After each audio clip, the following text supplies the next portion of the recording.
21 ঘন্টা চ্যালেঞ্জ সিরিজে তোমাকে স্বাগতম। আমি আয়েশা আপু চলে এসেছি আজকে পঞ্চম ঘন্টার ক্লাস নিয়ে, এবং দেখতেই পাচ্ছ, বুঝতেই পারছো, আজকে আমাদের ভীষণ একটা গুরুত্বপূর্ণ অংশ আছে এবং সবচেয়ে বড় চ্যাপ্টার, বায়োলজির সবচেয়ে বড় চ্যাপ্টার, যেটা দেখলে স্টুডেন্টদের জ্বর আসে। হ্যাঁ, মানে অনেক বিশাল বড় একটা চ্যাপ্টার, অনেক সময় ধরে আমাদের একাডেমিক এই চ্যাপ্টারটা কমপ্লিট করতে হয়, কোষ এবং কোষের গঠন।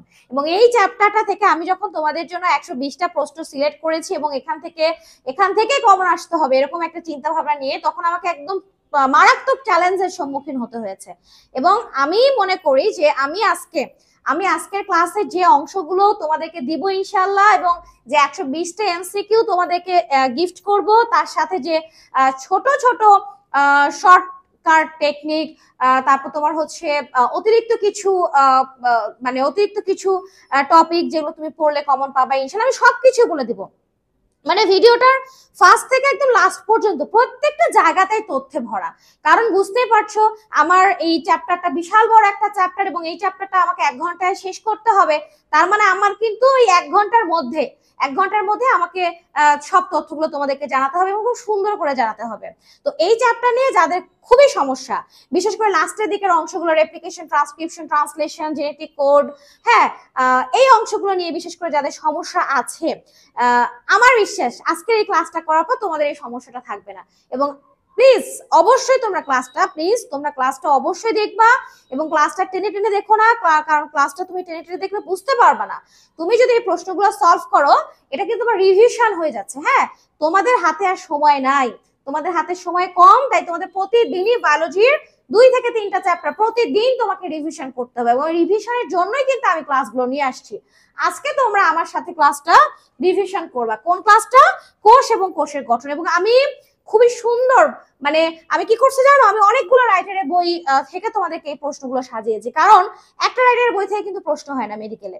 তো আমি চেষ্টা করছি যে রাইটারের বইগুলো থেকেই প্রশ্ন করলে তুমি প্রশ্ন কমন পাবা ইনশাল্লাহ। আমি সেই রাইটার গুলো বই ফলো করেছি। তো তোমাদের কোনো টেনশন করার দরকার নাই, বিভিন্ন জায়গা খোঁজার দরকার নাই, তোমরা এই ভিডিওটা দেখলে সব পেয়ে যাবে, মানে একের ভেতর সব। তাহলে আমাদের এখানে প্রথম যে প্রশ্নটা আছে, আমরা দেখি প্রথম কি প্রশ্ন আছে। কোষ আবিষ্কার করেন কোন বিজ্ঞানী? তোমরা এই কোষ আবিষ্কার করেন কোন বিজ্ঞানী শুধু এইটা পড়বা না, সবকিছু, মানে আবিষ্কারকের নাম পড়তে হবে তোমাদের। আবিষ্কারকের নামে একটা ছকই তোমরা পড়ে ফেলবা। তাহলে কোষ আবিষ্কার করেন কোন বিজ্ঞানী, এটা আমরা সবাই জানি, এটা হচ্ছে রবার্ট হুক। এটা বোঝানোর কিচ্ছু না, এটা আমরা জানি সবাই যে রবার্ট হুক কি আবিষ্কার করেন? কোষ আবিষ্কার করেন, কোষ প্রাচীর আবিষ্কার করেন 1665 সালে। এটা একটু পড়বা। এবং এই আবিষ্কারের সাথে আরো বেশ কিছু অংশ, যেমন তোমার হচ্ছে প্লাস্টিক আবিষ্কার করেন কোন বিজ্ঞানী, মাইটোকন্ড্রিয়া আবিষ্কার করেন কোন বিজ্ঞানী, নামকরণ করেন কোন বিজ্ঞানী, ঠিক আছে, রাইবোজোম, লাইসোজোমের যতগুলো অংশ, ক্রোমোজোম, নিউক্লিয়াস, মানে যতগুলো অংশ তুমি এই চ্যাপ্টারে পড়ছো, প্রত্যেকটা থেকেই তোমাকে বিজ্ঞানীর নাম পড়তে হবে, আবিষ্কারক অথবা কে নামকরণ করেন অথবা কে কোন ক্ষেত্রে অবদান করেন। মানে এটা একটা বিশাল বড় লিস্ট হয়ে যাবে, কিন্তু প্রায় 40 থেকে 50টার একটা লিস্ট হয়ে যাবে। ভয় পাওয়ার কোনো কারণ নেই, তুমি বারবার পড়লে তোমার এতদিনে কি হয়ে যাওয়ার কথা, 80% মুখস্থ হয়ে যাওয়ার কথা, এবং আমি ফাইনাল টাস্কটা তোমাদেরকে দিয়ে যাচ্ছি। তাহলে কোষ আবিষ্কার করেন কোন বিজ্ঞানী, তখন আমরা নিশ্চিন্ত মনে কি প্রশ্ন উত্তর দিয়ে দিব, রবার্ট হুক। এবং তিনি কিন্তু মৃত কোষ দেখেছিলেন, জীবিত কোষ দেখেছিলেন লিউয়েনহুক, অ্যান্টনি ভন লিউয়েনহুক। আমাদের দ্বিতীয় প্রশ্নটা হচ্ছে, নিচের কোনটি সব থেকে ক্ষুদ্রতম কোষ? যেহেতু কোষ পড়ছো, তাই তোমাকে কয়েকটা টিপস বা তথ্য অবশ্যই তোমাকে জানতে হবে। যেমন এখানে তুমি ক্ষুদ্রতম কোষ আছে, তাহলে অবভিয়াসলি বৃহত্তম কোষ আছে, তাই না? সবচেয়ে বড় কোষ আছে, তারপরে দীর্ঘতম বা লম্বা যে কোষ সেটা আছে। তাহলে এখানে আমাদের সব থেকে ক্ষুদ্রতম কোষ কোনটা? মাইকোপ্লাজমা। এখানে মাইকোপ্লাজমা কোনটা? Mycoplasma gallisepticum. এই মাইকোপ্লাজমা গ্যালিসেপ্টিকাম এটা হচ্ছে সব চাইতে ছোট একটা জীব। তাহলে এটা যদি পরীক্ষাতে আসে, এটাও কিন্তু আসতে পারে যে সবচাইতে লম্বা কোষ কোনটা বা দীর্ঘতম কোষ কোনটা। ভালো করে শোনো, সবচাইতে লম্বা বা দীর্ঘতম কোষ হচ্ছে নিউরন, এবং এই নিউরনটা হতে পারে, নাম লেখা থাকতে পারে মোটর নিউরন, যেটা আমাদের স্পাইনাল কর্ড থেকে শুরু করে একদম পায়ের পাতা পর্যন্ত অবস্থিত, এবং এইটা 1.37 মিটার কি হবে? লং হবে। তাহলে সবচেয়ে দীর্ঘতম কোষ আমরা পেয়েছি মোটর নিউরন, সবচেয়ে ক্ষুদ্রতম কোষও আমরা পেয়েছি মাইক্রোপ্লাজমা। তাহলে সবচেয়ে বড় কোষ কোনটা? সবচেয়ে বড় কোষ ভালো করে খেয়াল করবা, আমাদের মানুষের ক্ষেত্রে সবচেয়ে বড় কোষ কিন্তু ডিম্বাণু। ভালো করে খেয়াল করবা, সবচেয়ে বড় কোষ হচ্ছে ডিম্বাণু, আর সবচেয়ে ছোট কোষ হচ্ছে আমাদের শুক্রাণু। যদিও আবুল হাসান স্যারের বই সবচেয়ে ছোট কোষ দেওয়া আছে অণুচক্রিকা, আসলে অণুচক্রিকা তো কোষই না, কোষের ভগ্নাংশ, তো এটা তো কোষই না। সবচেয়ে ছোট কোষ হচ্ছে শুক্রাণু, সবচেয়ে বড় কোষ হচ্ছে ডিম্বাণু, যেটা মেল এবং ফিমেলে থাকে। আর দীর্ঘতম কোষ হচ্ছে তোমার মোটর নিউরন, যেটা 1.37 মিটার লম্বা। আর সবচেয়ে ছোট যে কোষটা সেটা হচ্ছে মাইক্রোপ্লাজমা। তাহলে এখন কথা হচ্ছে প্রাণী দেহের সবচেয়ে বড় কোষ কোনটা? উট পাখির ডিম। উট পাখির ডিম বেশ বড় একটা ডিম, একটা ডিম ভাজি করলে আমরা 8-10 জন অনায়াসে 10-12 জন খেয়ে ফেলতে পারবো। তাহলে এখানে কিন্তু 5টা তথ্য আমি দিয়েছি, তোমরা কিন্তু অবশ্যই মাথায় রাখবা। নিচের কোন জীবে আদি কোষ থাকে? আমরা যেহেতু আদি কোষের কথা বলছি, তার মানে আদি কোষ থেকে তোমাকে A to Z পড়তে হবে। তাহলে আদি কোষ থেকে যদি তুমি A to Z পড়ো, তাহলে তুমি প্রকৃত কোষ থেকে সব পড়বা।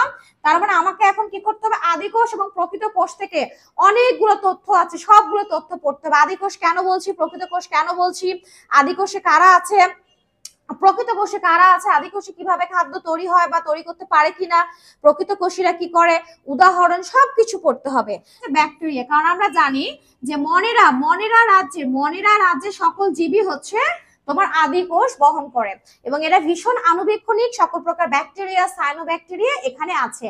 এবং বাকি 4টা যে তোমার কিংডম আছে, হ্যাঁ বাকি 4টা প্রোটিস্টা, ফাঞ্জাই, প্ল্যান্ট এবং অ্যানিমেলিয়া, এগুলোকে আমরা রেখেছি কার মধ্যে? প্রকৃত কোষের মধ্যে।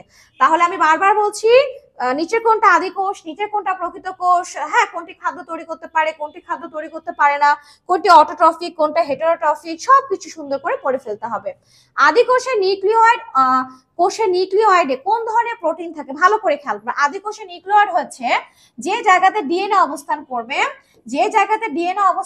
সেই ডিএনএ অবস্থানের বৃত্তাকার যে স্থান, ডিএনএ অবস্থানের যেখানে অবস্থান করছে সেই অবস্থানের বৃত্তাকার যে স্থান, সেই স্থানকে বলা হচ্ছে নিউক্লিওয়েড। এবং এটা কোথায় পাওয়া যায়? আদি কোষীদের ক্ষেত্রে পাওয়া যায়। তাহলে এই যে ডিএনএটা হচ্ছে তোমার কি দ্বারা গঠিত? নন হিস্টোন প্রোটিন দ্বারা গঠিত।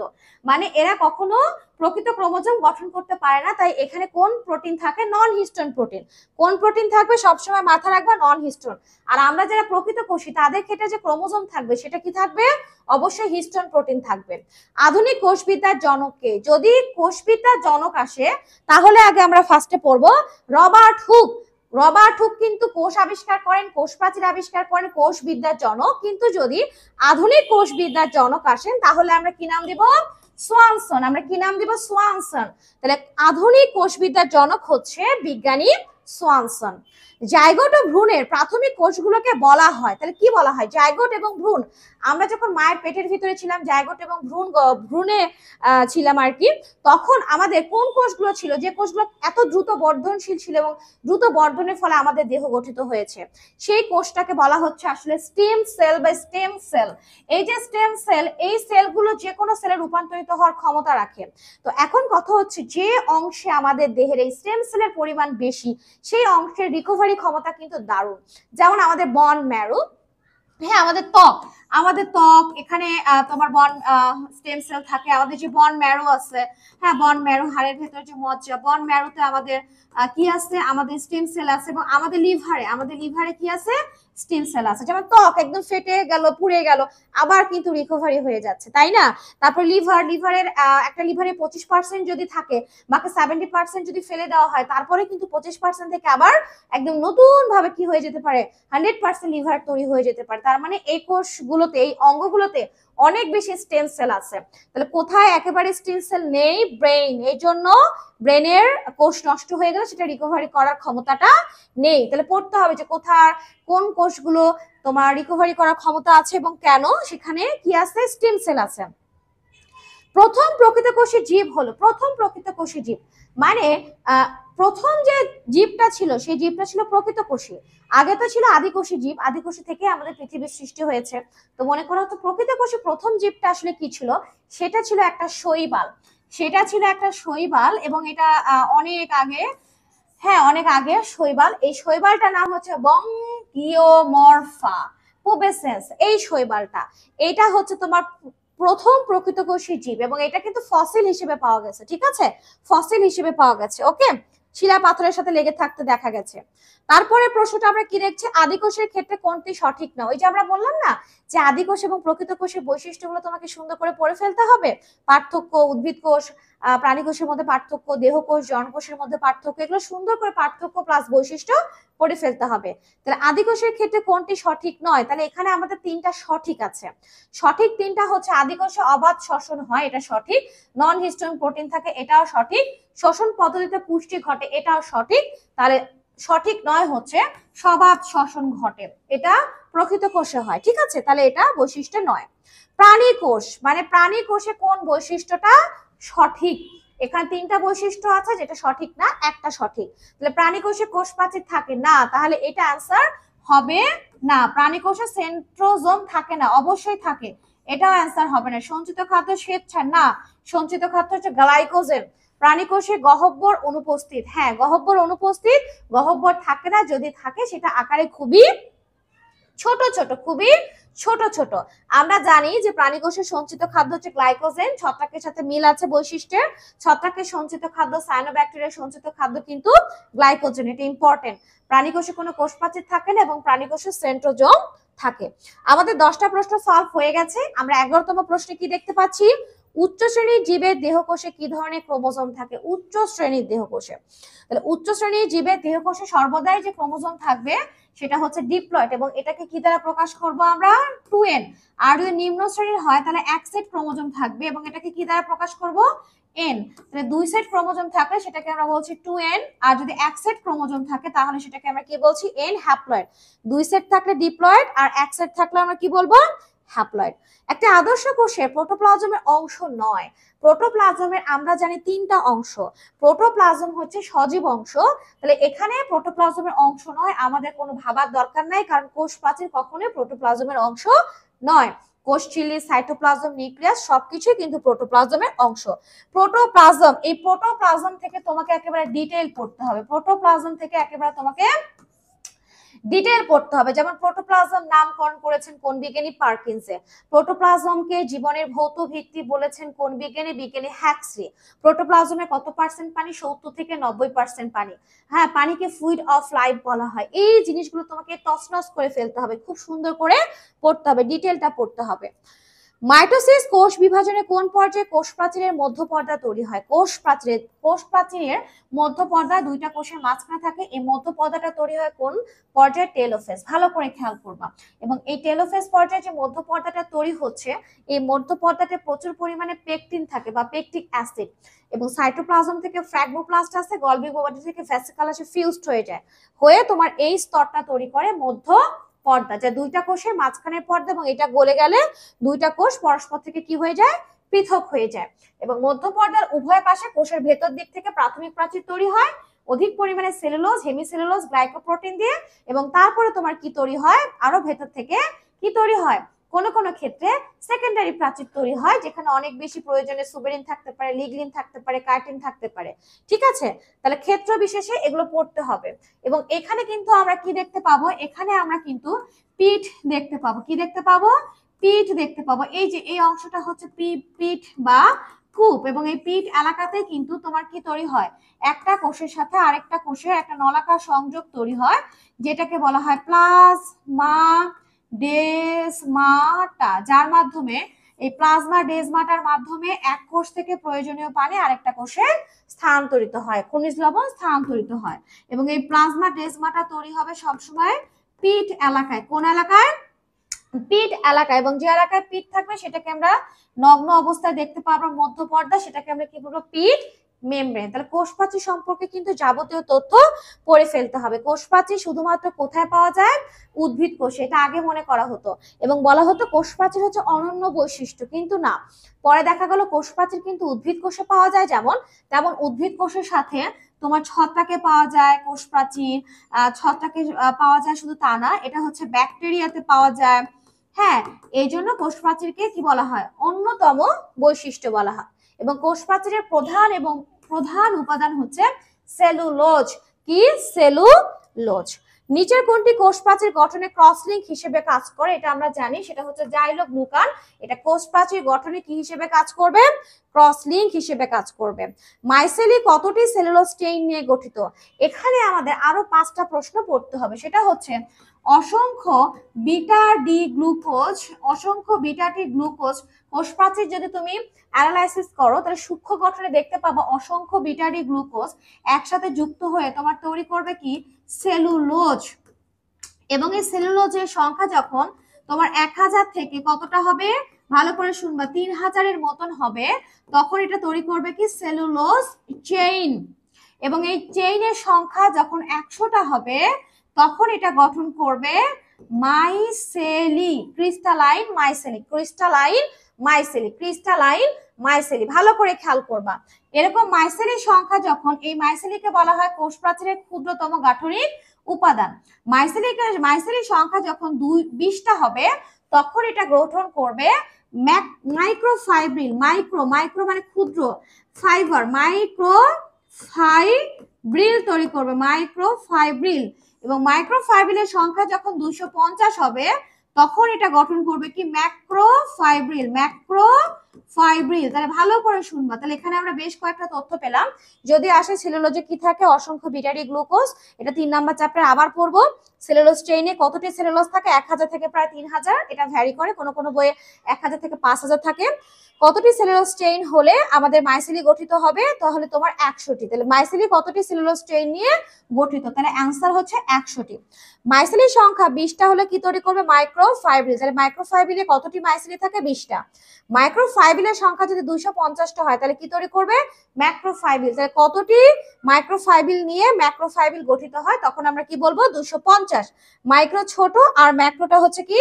বড়। সূক্ষ্ম গঠনটা খুব ভালো করে পড়তে হবে, তার সাথে সাথে তোমার কোষ প্রাচীরের কি পড়তে হবে? কাজ পড়তে হবে। এই কাজটা খুবই গুরুত্বপূর্ণ।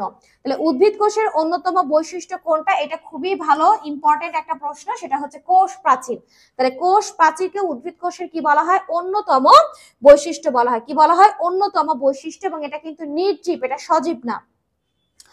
18 নম্বর প্রশ্নে কি বলছে? এককোষী শৈবাল ডায়টমের কোষ প্রাচীরে কোনটি থাকে? এখানে কিন্তু ভালো করে শুনবা, এখানে তোমার বেশ কিছু এক্সট্রা কথাবার্তা বলতে হবে। যেমন ছত্রাক, ছত্রাকের কোষ প্রাচীরে কি থাকে? ছত্রাকের কোষ প্রাচীরে কাইটিন থাকবে। হ্যাঁ, কাইটিন থাকবে। যদি আমি ব্যাকটেরিয়ার কথা কল্পনা করি তাহলে ব্যাকটেরিয়া, এই ব্যাকটেরিয়ার কোষ প্রাচীরে কি থাকবে? ব্যাকটেরিয়ার কোষ প্রাচীরে তোমার কি থাকবে? পলিস্যাকারাইড থাকবে। কি থাকবে?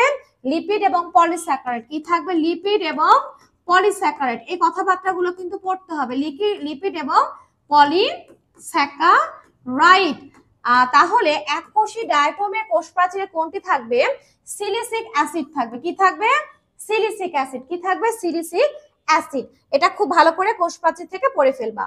এবার আমরা আসি বিপাকের স্থূল যৌগ গঠন প্রক্রিয়াকে কি বলা হয়? মেটাবলিজম মানে বিপাক। এই যে মেটাবলিজম, ভালো করে খেয়াল করবা, মেটাবলিজম। মেটাবলিজম মানে আমাদের দেহের ভিতরে যে হাজার হাজার ক্রিয়া বিক্রিয়া হচ্ছে সেটাকে আমরা কি বলবো? মেটাবলিজম। এই মেটাবলিজমকে আমরা দুই ভাগে ভাগ করেছি। একটা হচ্ছে ক্যাটাবলিজম, ক্যাটাবলিজম, এবং আরেকটা হচ্ছে অ্যানাবলিজম। ভালো করে শুনবা, ক্যাটাবলিজমকে মনে করে আমরা বড় একটা উপাদান কেটে কেটে ছোট করে ফেলছে, সেটাকে আমরা ক্যাটাবলিজম বলছি। আর অ্যানাবলিজমটা হচ্ছে কোনো ছোট ছোট উপাদান যুক্ত হয়ে বড় একটা উপাদান তৈরি হচ্ছে। তাহলে অ্যানাবলিজমটাতে যেহেতু বড় বড় উপাদান তৈরি হচ্ছে, এটাকে আমরা সংশ্লেষণগত প্রক্রিয়া বলতে পারি, বা এটাকে উপচিতি বিক্রিয়া বা প্রক্রিয়া বলতে পারি। আর এখানে যেহেতু বড় একটা উপাদান ভেঙে ছোট ছোট হচ্ছে, তাই এটাকে আমরা কি বলি? বিশ্লেষণগত অথবা অপচিতি কি বলতে পারি? অপচিতি প্রক্রিয়া বলতে পারি। একটা উদাহরণ দিয়ে আমি বুঝাই দিই। যেমন কার্বন ডাই অক্সাইড পানি যুক্ত হয়ে ক্লোরোফিল আলোর সাহায্যে শর্করা জাতীয় খাদ্য তৈরি করছে, এটা হচ্ছে অ্যানাবলিজম। এবং ওই যে শর্করা জাতীয় খাদ্য, ওই খাদ্যটা ভেঙে যাচ্ছে, ভেঙে গিয়ে পানি এবং কি তৈরি করছে? Carbon die oxide. এটাকে আমরা কি বলছি, ক্যাটাবলিজম। তাহলে আশা করছি তোমরা এটা বুঝতে পেরেছো, নিচের কোনটা অ্যানাবলিজম প্রক্রিয়া, কোনটি ক্যাটাবলিজম প্রক্রিয়া, এটা কিন্তু খুব সুন্দর করে পড়ে ফেলতে হবে। 20 নম্বর প্রশ্নটা আমাদের মোস্ট ইম্পর্টেন্ট, জীবনের ভৌত ভিত্তি কোনটি? আমরা একটু আগে পড়ে ফেলেছি, প্রোটোপ্লাজমকে জীবনের ভৌত ভিত্তি বলা হয়। কোন বিজ্ঞানী বলেছেন? বিজ্ঞানী হ্যাক্সলে বা বিজ্ঞানী হ্যাক্সলি। তাহলে অলরেডি আমরা 20টা প্রশ্ন সলভ করে ফেলেছি। আমরা দেখি 21 নম্বর প্রশ্নে কি আছে। কোষঝিল্লি টপিকটা আমি অ্যাড করেছি। কোষঝিল্লি সম্পর্কে তো মডেল নয় কোনটি? কোষঝিল্লি খুব ভালো করে পড়বা, এটা কিন্তু সজীব একটা অংশ এবং প্রোটোপ্লাজমের অংশ। কোষঝিল্লিকে অনেক নামে ডাকা হয়, যেমন সেল মেমব্রেন, সেল মেমব্রেনের সাথে কোষ ঝিল্লি, তারপর তোমার হচ্ছে plasmalemma, plasma membrane, cytoplasmic membrane, বায়োমেমব্রেন, অনেক নাম দেওয়া আছে। এবং এই কোষঝিল্লি সম্পর্কে বিভিন্ন মডেল আছে, যেমন স্যান্ডউইচ মডেল, এটা প্রস্তাব করেছেন বিজ্ঞানী ড্যানিয়েল ডাকসন। ফ্লুইড মোজাইক মডেল সবচেয়ে গ্রহণযোগ্য মডেল, এটা প্রস্তাব করেছেন বিজ্ঞানী সিঙ্গার এবং নিকলসন। বেনসস মডেলও আছে, তবে যে মডেলটা নাই সেটা হচ্ছে নিকলসন মডেল। তাহলে অ্যান্সার হচ্ছে নিকলসন মডেল, অ্যান্সার হচ্ছে নিকলসন মডেল। তাহলে আমরা এটার অ্যান্সার কি দিব? অ্যান্সার দিব নিকলসন মডেল। নিকলসন বা নিকলসন যেটাই আসুক না কেন ওটা হচ্ছে ভুল হবে। ফ্লুইড মোজাইক মডেল অনুযায়ী সেল মেমব্রেনের গাঠনিক উপাদান নয় কোনটি? আমরা জানি যে ফ্লুইড মোজাইক মডেল, যেটা লিপিড, প্রোটিন, স্টার্চ, যেটা লিপিড, প্রোটিন, কোলেস্টেরল এই উপাদান নিয়ে গঠিত। তাহলে এখানে কি থাকবে না? এখানে মেমব্রেন প্রোটিন থাকে 3 ধরনের, আমরা পড়েছি 3 ধরনের মেমব্রেন প্রোটিন কোনটা কোথায় থাকে পড়তে হবে, লিপিড বাইলেয়ারের কথা পড়তে হবে, এবং এটা হচ্ছে ফসফোলিপিড থাকে। ফসফোলিপিডের একটা মাথা, 2টা লেজ থাকে, মাথাটা পানিগ্রাহী এবং লেজ 2টা হচ্ছে হাইড্রোকার্বন পানি বিদ্বেষী। আর এই বৈশিষ্ট্যটা হচ্ছে অ্যামফিপ্যাথিক। হ্যাঁ, একটা যে যৌগ আছে ফসফোলিপিড, একটা উপাদান, এটার একটা অংশ পানি হারিয়ে ফেলে, একটা অংশ পানি গ্রহণ করে, এটা একটু ভালো করে পড়ে ফেলবা। এবং এখানে ফাঁকে ফাঁকে কোলেস্টেরল থাকে, তাহলে যেটা থাকে না সেটা হচ্ছে স্টার্চ। তাহলে আমাদের এখানে উত্তরটা আমরা পেয়ে গেছি, উত্তরটা হচ্ছে কোনটি উপাদান নয়? তাহলে উপাদানটা হচ্ছে স্টার্চ। কোষঝিল্লির সব থেকে সরল ফসফোলিপিডের নাম লিখো। সবচাইতে সরল ফসফোলিপিড, সরল ফসফোলিপিড একটা থাকে, সেটা হচ্ছে ফসফোটাইডিক অ্যাসিড। সরল যদি একটা হয় বাকিগুলো অবশ্যই জটিল, এবং এখানে কিন্তু বাকি যে 3টা দেওয়া আছে 3টাই কিন্তু জটিল। তাহলে জটিল ফসফোলিপিডের মধ্যে সেফালিন আছে, প্লাজমা লেমা, প্লাজমোলেজেন আছে এবং লেসিথিন আছে। তাহলে যদি তোমাকে প্রশ্ন করে সরল কোনটা, তুমি এক বাক্যে দিয়ে দিবা ফসফোটাইডিক অ্যাসিড। আর যদি জটিল কোনটা বলে, লেসিথিন, সেফালিন, প্লাজমা লোজেন। এবং এবং কোষঝিল্লিতে তোমার আরেকটা উপাদান থাকে, সেটা হচ্ছে পেঁয়াজ, এটা দেখতে পাওয়া যায় পেঁয়াজে তোমার আরএনএ দেখতে পাওয়া যায়, এটা একটু পড়বা। তারপরে কোষঝিল্লির শুষ্ক ওজনের কত পার্সেন্ট হচ্ছে তোমার লিপিড, ফসফোলিপিড, এগুলো পড়বা। হ্যাঁ, এগুলো সুন্দর করে পড়ে ফেলবা। প্লাজমা মেমব্রেনের কি বিশেষ অবস্থা নয় নিম্নের কোনটি? প্লাজমা মেমব্রেনের বেশ কিছু অবস্থা দেখতে পাওয়া যায়, যেমন আঙ্গুলের মতন যে অংশগুলো থাকে সেটাকে শোষণতল বাড়িয়ে দেয় কোষের। একটা কোষে প্রায় 3000-এর মতন থাকতে পারে মাইক্রোভিলাই, এটা পাওয়া যায়। তারপর তোমার ডেসমোসোম থাকে, তোমার বৃত্তাকার কিছু টনোফাইব্রিল একসাথে যুক্ত হয়ে বৃত্তাকার একটা অঞ্চল তৈরি করে, সেটাকে আমরা ডেসমোসোম বলি। আবার পিনোসাইটিক ফোসকা পাওয়া যায়। হ্যাঁ, তোমার দেখা যাচ্ছে যে এরকম ফোসকা পাওয়া যায়, যে ফোসকার মধ্যে তরল বস্তু বাহির থেকে প্রবেশ করে, এটাকে পিনোসাইটিক ফোসকা বলে। আর যদি এই ফোসকাটা দিয়ে তোমার কি প্রবেশ করে, তোমার কঠিন বস্তু প্রবেশ করে, তখন সেটাকে বলা হয় ফ্যাগোসাইটিক ভেসিকল। তাহলে মাইক্রোভিলাই, ডেসমোসোম, পিনোসাইটিক ভেসিকল, ফ্যাগোসাইটিক ভেসিকল সবকিছুই প্লাজমা মেমব্রেনের বিশেষ অবস্থা। টাইট জংশন, এটাও বিশেষ অবস্থা। বিশেষ অবস্থা নয় হচ্ছে কোনটা? ভিলাই। অ্যান্সার আমরা পেয়ে গেছি। কোষঝিল্লির কঠিন খাদ্য কণাকে খেয়ে ফেলার প্রক্রিয়াকে কি বলা হয়? আমরা একটু আগে বললাম ফ্যাগোসাইটোসিস। আর যদি তরলের কথা বলা হতো তাহলে আমরা সেটা কি বলতাম? পিনোসাইটোসিস। কোষঝিল্লির কাজ কিন্তু খুব সুন্দর করে পড়ে ফেলতে হবে। প্লাজমা মেমব্রেনের খাস সৃষ্টির জন্য কোনটি দায়ী? মানে মাইক্রোভিলাই, এটা দায়ী হচ্ছে অ্যাক্টিন নামক এক ধরনের প্রোটিন আছে, সেই প্রোটিনটা এই খাস সৃষ্টির জন্য দায়ী। গ্লাইকোক্যালিক্স কি দিয়ে গঠিত? আমরা জানি যে গ্লাইকোক্যালিক্স হচ্ছে কি? চিনির স্তর। গ্লাইকোক্যালিক্স কি বলতো? গ্লাইকোক্যালিক্স হচ্ছে চিনির স্তর। এবং এটা কোথায় পাওয়া যায়? এটা পাওয়া যায় কোষ ঝিল্লিতে। এবং এটা হচ্ছে কোষের চিহ্নিত কারক হিসেবে ব্যবহৃত হয়। চিহ্নিত কারক বা রিকগনাইজার হিসেবে ব্যবহৃত হয়। এবং এই গ্লাইকোক্যালিক্সটা গঠিত হয় গ্লাইকোলিপিড এবং গ্লাইকোপ্রোটিন প্রোটিন দ্বারা। কি দ্বারা গঠিত হয়? গ্লাইকোলিপিড এবং গ্লাইকোপ্রোটিন দ্বারা। কোনটিতে বহুমুখী আবর্তন দেখা যায়? বহুমুখী আবর্তন এবং একমুখী আবর্তন আছে। বহুমুখী আবর্তন এবং একমুখী আবর্তন ভালো করে খেয়াল করবা। যদি প্রোটোপ্লাজম একটা গহ্বরকে কেন্দ্র করে ঘুরে তাহলে সেটা একমুখী আবর্তন, যেটা পাতা ঝাড়িতে দেখতে পাওয়া যায়। আর যদি প্রোটোপ্লাজম বা কোষ প্রাচীর বা প্রোটোপ্লাজমের যে অংশটা সেটা যদি অনেকগুলো গহ্বরকে কেন্দ্র করে ইতস্তভাবে যে কোনো দিকে ঘুরে তাহলে সেটাকে আমরা বহুমুখী আবর্তন বলবো। এবং এটা দেখা যায় এটা পাওয়া যায় ট্রাইডাস ক্যানসিয়াতে পাওয়া যায়। তাহলে একমুখী আবর্তন কোথায় পাওয়া যাচ্ছে? পাতা ঝাড়িতে। এবং বহুমুখী আবর্তন পাওয়া যাচ্ছে ট্রাইডাস ক্যানসিয়াতে। এটা একটু পড়ে নিও ছোট্ট করে। এবং এটা কিন্তু জলস্রোতের মতন তোমার চলন হয়, সাইক্লোসিস বলা হয়। প্রাণীকোষ বিষয় কোনটি সঠিক? মানে তোমাকে উদ্ভিদ কোষ আর প্রাণী কোষের বৈশিষ্ট্য ঝরঝরা করে মুখস্থ করে ফেলতে হবে। কোষ কেন্দ্রে বড় কোষ গহ্বর থাকে না, এটা না, সঠিক না, এটা হচ্ছে ভুল। সাইটোপ্লাজমে প্লাস্টিক থাকে, এটাও সঠিক না ভুল। সঞ্চিত খাদ্য সাধারণত শ্বেতসার থাকে না, এটা গ্লাইকোজেন। কোষে সেন্ট্রোজোম থাকে, হ্যাঁ এটা সঠিক। তাহলে আমরা সঠিক উত্তর পেয়ে গেছি। দেহকোষের ক্ষেত্রে কোনটি সঠিক? তাহলে তোমাকে এটা জানতে হলে তোমাকে দেহকোষ এবং তোমার হচ্ছে জনন কোষের মধ্যে অবশ্যই বৈশিষ্ট্য বা পার্থক্য পড়তে হবে। তাহলে সঠিক তিনটা ভুল আছে।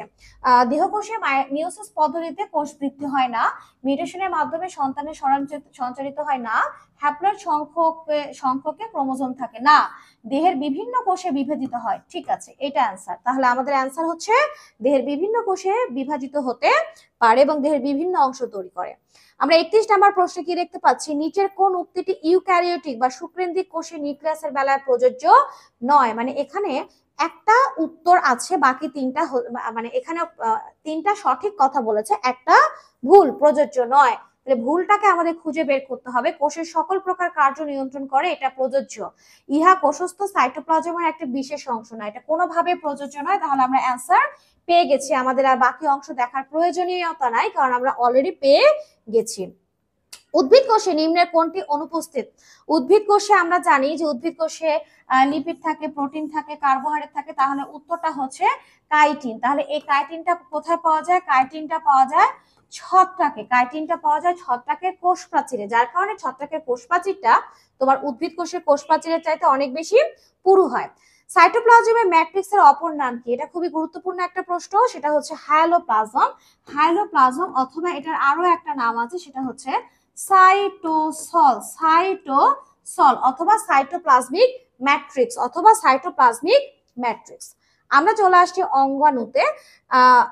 সাইটোপ্লাজমিক বিভিন্ন অঙ্গাণুতে সাইটোপ্লাজমে মুক্তোর মালার মতন অবস্থানকারী রাইবোজোমকে কি বলে?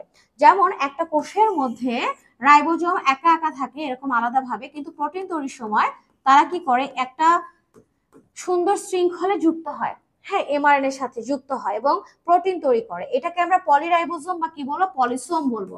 যদি এই রাইবোজোমটা মাইটোকন্ড্রিয়াতে থাকে তখন আমরা সেটাকে কি বলবো? মাইটোরাইবোজোম। আর যদি এই রাইবোজোমটা সাইটোপ্লাজমে থাকে তখন আমরা কি নাম দেব? সাইটোরাইবোজোম। ক্লিয়ার বিষয়টা? তাহলে অনেকগুলো রাইবোজোম একসাথে মুক্তোর মালার মতন করে থাকলে সেটাকে আমরা কি বলবো? পলিরাইবোজোম অথবা পলিসোম।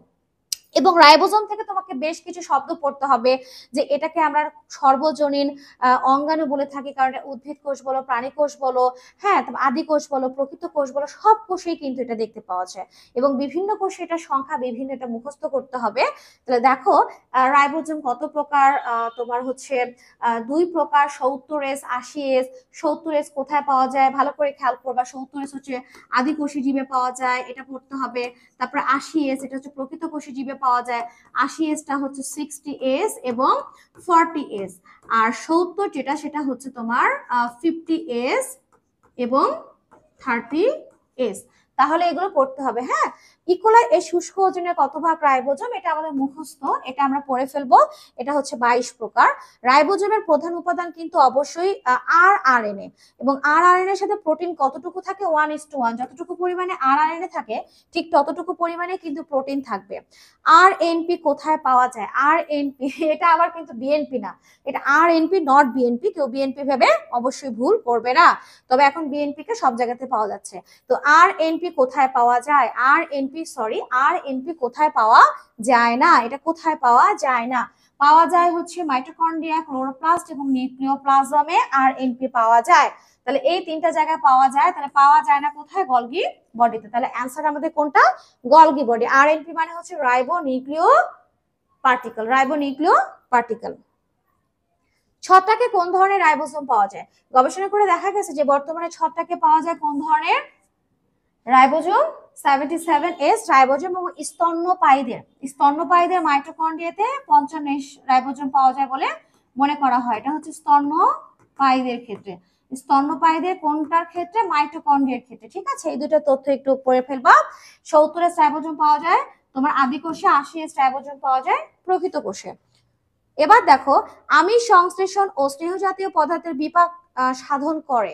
হ্যাঁ, এটা কোথায় হয়? এটা সরাসরি আমাদের অ্যান্সার দেওয়া আছে বইয়ে। এটা হচ্ছে রাইবোজোম, মোস্ট ইম্পর্টেন্ট, কারণ রাইবোজোমের প্রধান কাজ প্রোটিন তৈরি করা, সেই সাথে স্নেহ জাতীয় পদার্থ বিপাক করা। নিচের কোন অঙ্গাণুটিকে কার্বোহাইড্রেট ফ্যাক্টরি বলা হয়? এখানে বিভিন্ন অঙ্গাণুর বিভিন্ন নাম দেওয়া আছে, যেমন কোনটিকে কার্বোহাইড্রেট ফ্যাক্টরি বলা হয়, কোনটিকে প্রোটিন ফ্যাক্টরি বলা হয়। ভালো করে শুনবা, হ্যাঁ। কোনটিকে প্যাকেজিং সেন্টার কার নাম, তারপর তোমার হচ্ছে ট্রাফিক পুলিশ কার নাম, পাওয়ার হাউস কার নাম, তারপর তোমার হচ্ছে সুইসাইডাল স্কোয়াড কার নাম, অথবা তোমার হচ্ছে পাকস্থলী, কোষের পাকস্থলী কাকে বলা হয়, বা কোষের রত্নভাণ্ডার কাকে বলা হয়, ব্রেইন অফ দ্য সেল কাকে বলা হয়। এই অংশগুলো তোমাকে খুব ভালো করে পড়তে হবে। তাহলে নিচের কোন অঙ্গাণুটিকে কার্বোহাইড্রেট ফ্যাক্টরি বলা হয়? কার্বোহাইড্রেট ফ্যাক্টরি বলা হচ্ছে তোমার গলগি বডিকে। এটা উদ্ভিদ কোষের ক্ষেত্রে গলগি বডিকে কোষের কার্বোহাইড্রেট ফ্যাক্টরি বলা হয়। এছাড়া এটাকে আরো একটা সুন্দর নাম দেওয়া আছে, সেটা হচ্ছে প্যাকেজিং সেন্টার। তাহলে কি সেন্টার? Packaging centre. এছাড়া আরো একটা নাম আছে, সেটা হচ্ছে ট্রাফিক পুলিশ। কি পুলিশ? Traffic police. এটাকে কি বলা হয়? Traffic police. তাহলে আশা করছি এটা বুঝতে পেরেছো, খুব ভালো করে পড়ে ফেলবা। গলগি বডিতে কোন ভিটামিনটি রয়েছে? এটা আমাদের পড়া আছে, vitamin C. Vitamin C, vitamin C পাওয়া যায় গলগি বডিতে, এটা আমরা পড়েছি। কোনটি গলগি বডির বৈশিষ্ট্য? এটা জানতে হলে তোমাকে গলগি বডির কাজ, গলগি বডির গঠন এগুলো পড়তে হবে। গলগি বডিতে কি কি পাওয়া যায়? সিস্টানি পাওয়া যায়, ভেসিকল পাওয়া যায় এবং ভ্যাকিউল পাওয়া যায়। তাহলে গলগি বডির বৈশিষ্ট্যটা কি? দেখো, আন্তঃকোষীয় পরিবহনে কাজ করে না, এটা বৈশিষ্ট্য না। আমরা দ্বিতীয় নাম্বার বৈশিষ্ট্য পেয়ে গেছি, সাধারণত সংশ্লেষণ এবং ক্ষরণে কাজ করে। ঠিক আছে, আর জালিকার মতন থাকে না, সকল প্রকৃত কোষে উপস্থিত থাকে তাও না। কোনটি গলগি বডির কাজ? এখানে আরো একটা কাজ আছে, খুবই ইম্পর্টেন্ট একটা কাজ আছে। এটিপি তৈরি করে, স্নেহ বিপাকে অংশগ্রহণ করে, কোষের নিজস্ব আয়নিক সমতা নিয়ন্ত্রণ করে। অ্যান্সারটা পেয়ে গেছি, কোষীয় নিঃসরণে নিয়ন্ত্রণ করে। গলগি বডির কাজটা তছনছ করে ফেলবে, এটা কোষ প্রাচীর তৈরি করে। ঠিক আছে, এটা ভালো করে পড়তে হবে। তারপরে গলগি বডি লাইসোসোম তৈরি করে, লাইসোসোম তৈরি করা গলগি বডির কাজ। কোষস্থ পানিকে বের করে দেওয়া গলগি বডির কাজ। এই জিনিসগুলো বিভিন্ন হরমোন সিক্রেশন করে, হ্যাঁ, এগুলো পড়তে হবে। গ্লাইকোসাইলেশন হয় কোন অঙ্গাণুতে? গ্লাইকোসাইলেশন হয় কোন অঙ্গাণুতে? গলগি বডিতে। গলগি বডি কি করে জানো? এই গ্লাইকোসাইলেশনটা হয় এই যে এন্ডোপ্লাজমিক রেটিকুলাম, হ্যাঁ, যে প্রোটিনটা বহন করে নিয়ে আসে, সেই প্রোটিনকে তোমার কার্বোহাইড্রেটের সাথে যুক্ত করে, কার্বোহাইড্রেটের সাথে যুক্ত করার প্রসেসটার নামই হচ্ছে গ্লাইকোসাইলেশন। তাহলে কোন অঙ্গাণুতে গ্লাইকোসাইলেশন ঘটায়, তখন আমরা কি বলবো? তোমার হচ্ছে গলগি বডি। গলগি বডির সাথে গ্লাইকোসাইলেশনের কিন্তু একটা মিলও আছে। ট্রান্স গলগি নেটওয়ার্কের উপাদান নয় নিচের কোনটা? সিস্টার্নি, অনিয়ত নালিকা, ভ্যাসিকল টিউবুল। অবশ্যই টিউবুল না, কারণ এই টিউবুলটা হচ্ছে এন্ডোপ্লাজমিক রেটিকুলামের অংশ। এন্ডোপ্লাজমিক রেটিকুলাম হচ্ছে দুই প্রকার, মসৃণ এবং অমসৃণ। মসৃণটা হচ্ছে এখানে কোনো রাইবোজোম থাকবে না, আর অমসৃণটা এখানে অবশ্যই রাইবোজোম থাকবে। আর অমসৃণে যেহেতু রাইবোজোম থাকে, তাই ওইটার প্রধান কাজ হবে প্রোটিন তৈরি করা। আর যেটা মসৃণ, সেটার কাজ তৈরি হবে তোমার কার্বোহাইড্রেট এবং লিপিড তৈরি করা। ঠিক আছে, পড়তে হবে। উদ্ভিদ কোষের সাইটোপ্লাজমের সর্ববৃহৎ অঙ্গাণুটির নাম কি? অবশ্যই ক্লোরোপ্লাস্ট। যদি এখানে কোষ গহ্বর থাকতো তাহলে কিন্তু অ্যান্সার কোষ গহ্বর হতো।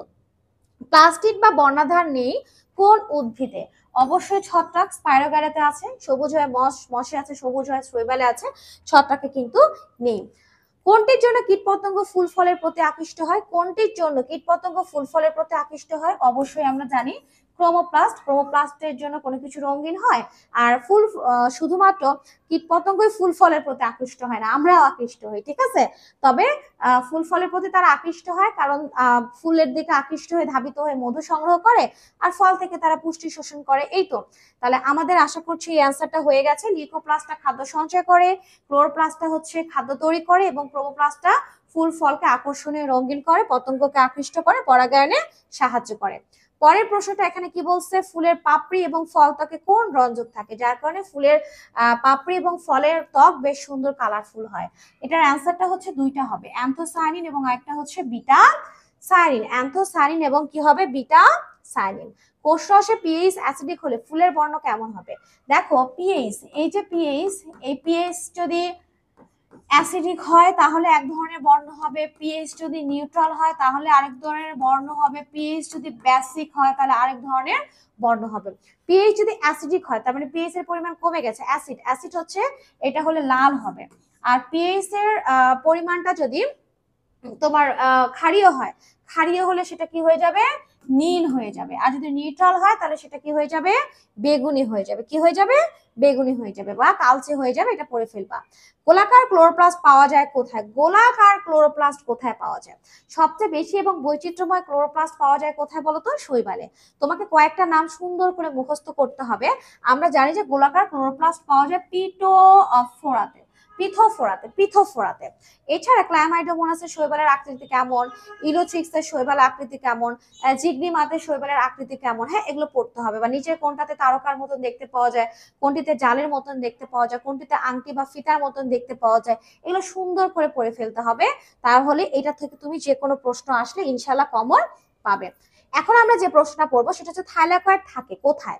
থাইলাকয়েড থাকে আমরা জানি ক্লোরোপ্লাস্ট। হ্যাঁ, ক্লোরোপ্লাস্টের গঠন সম্পর্কে ডিটেলটা পড়ে ফেলবা। কয় স্তর বিশিষ্ট আবরণী দ্বারা আবৃত, স্তরে কি থাকে, লিপোপ্রোটিন, মাঝখানে এক ধরনের ফাঁকা জায়গা থাকে, ভেতরে তোমার কি থাকে, স্ট্রোমা থাকে, এবং এখানে থলের মতন কি থাকে, থাইলাকয়েড। ঠিক আছে, তো থাইলাকয়েড তাহলে কোথায় পাওয়া যায়? থাইলাকয়েড পাওয়া যাচ্ছে কোথায়? ক্লোরোপ্লাস্টে।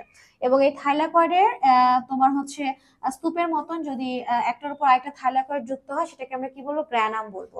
ঠিক আছে, এরকম গ্র্যানাম কিন্তু অনেক গ্র্যানাম থাকে, এরকম গ্র্যানামের সংখ্যা অনেক থাকে, এরকম গ্র্যানামের সংখ্যা অনেক থাকে। যেমন দেখো প্রতি ক্লোরোপ্লাস্টে কয়টি গ্র্যানা থাকতে পারে? ক্লোরোপ্লাস্টে গ্র্যানার সংখ্যা থাকতে পারে প্রায় 40 থেকে 60টার মতন, এটা মুখস্থ করে ফেলবা। আর এক একটা ক্লোরোপ্লাস্টে গ্র্যানাতে এক একটা গ্র্যানাতে, এই যে এক একটা গ্র্যানাতে থাইলাকয়েডের সংখ্যা কতটা থাকতে পারে? তখন আমরা অ্যান্সার হবে কতটি, 10 থেকে 100টির মতন। এবং এই যে তোমার থাইলাকয়েডে, এই থাইলাকয়েডের ভেতরে, এই থাইলাকয়েডে তোমার যে সালোক সংশ্লেষণের পর্যায়টা সম্পন্ন হয় সেটা হচ্ছে আলোক পর্যায়, এবং এটিপি এনএডিপি H2 তৈরি হয়। ঠিক আছে, আর এই যে আমরা তোমার হচ্ছে স্ট্রোমা, এখানে অন্ধকার পর্যায়ে হয়, C3 এবং C4 চক্র, এবং এখানে প্রচুর পরিমাণে রুবিস্কো এনজাইম থাকে। ভালো করে এগুলো পড়ে ফেলবা। এখানে ডিএনএ, শর্করা জাতীয় উপাদান, হ্যাঁ, রাইবোজোম, আরএনএ, এগুলো তোমার কি করে, অবস্থান করে। এটা খুবই সুন্দর করে পড়ে ফেলবা। আর এই যে তোমার থাইলাকয়েডে তোমার হচ্ছে সালোক সংশ্লেষণের জন্য, আলোক পর্যায়ের জন্য তোমার photosystem 1, photosystem 2, chlorophyll A, chlorophyll B, carotene, xanthophyll, হ্যাঁ বিভিন্ন এনজাইম বিভিন্ন তোমার ইলেকট্রন বাহক অবস্থান করে, এবং দেখতে ছোট ছোট তোমার স্ফটিকের মতন মনে হয়, যেটাকে কি বলা হয়, কোয়ান্টোসোম। কি বলা হয়, কোয়ান্টোসোম। এবং এই ক্লোরোপ্লাস্টে কিন্তু তোমার ক্লোরোফিল সবচেয়ে বেশি থাকে, 75% থাকবে ক্লোরোফিল এ, এবং 25% কি থাকবে, ক্লোরোফিল বি। এটা সুন্দর করে মুখস্থ করে ফেলবা, এবং সেই সাথে ক্লোরোপ্লাস্টের কাজও করে ফেলবা।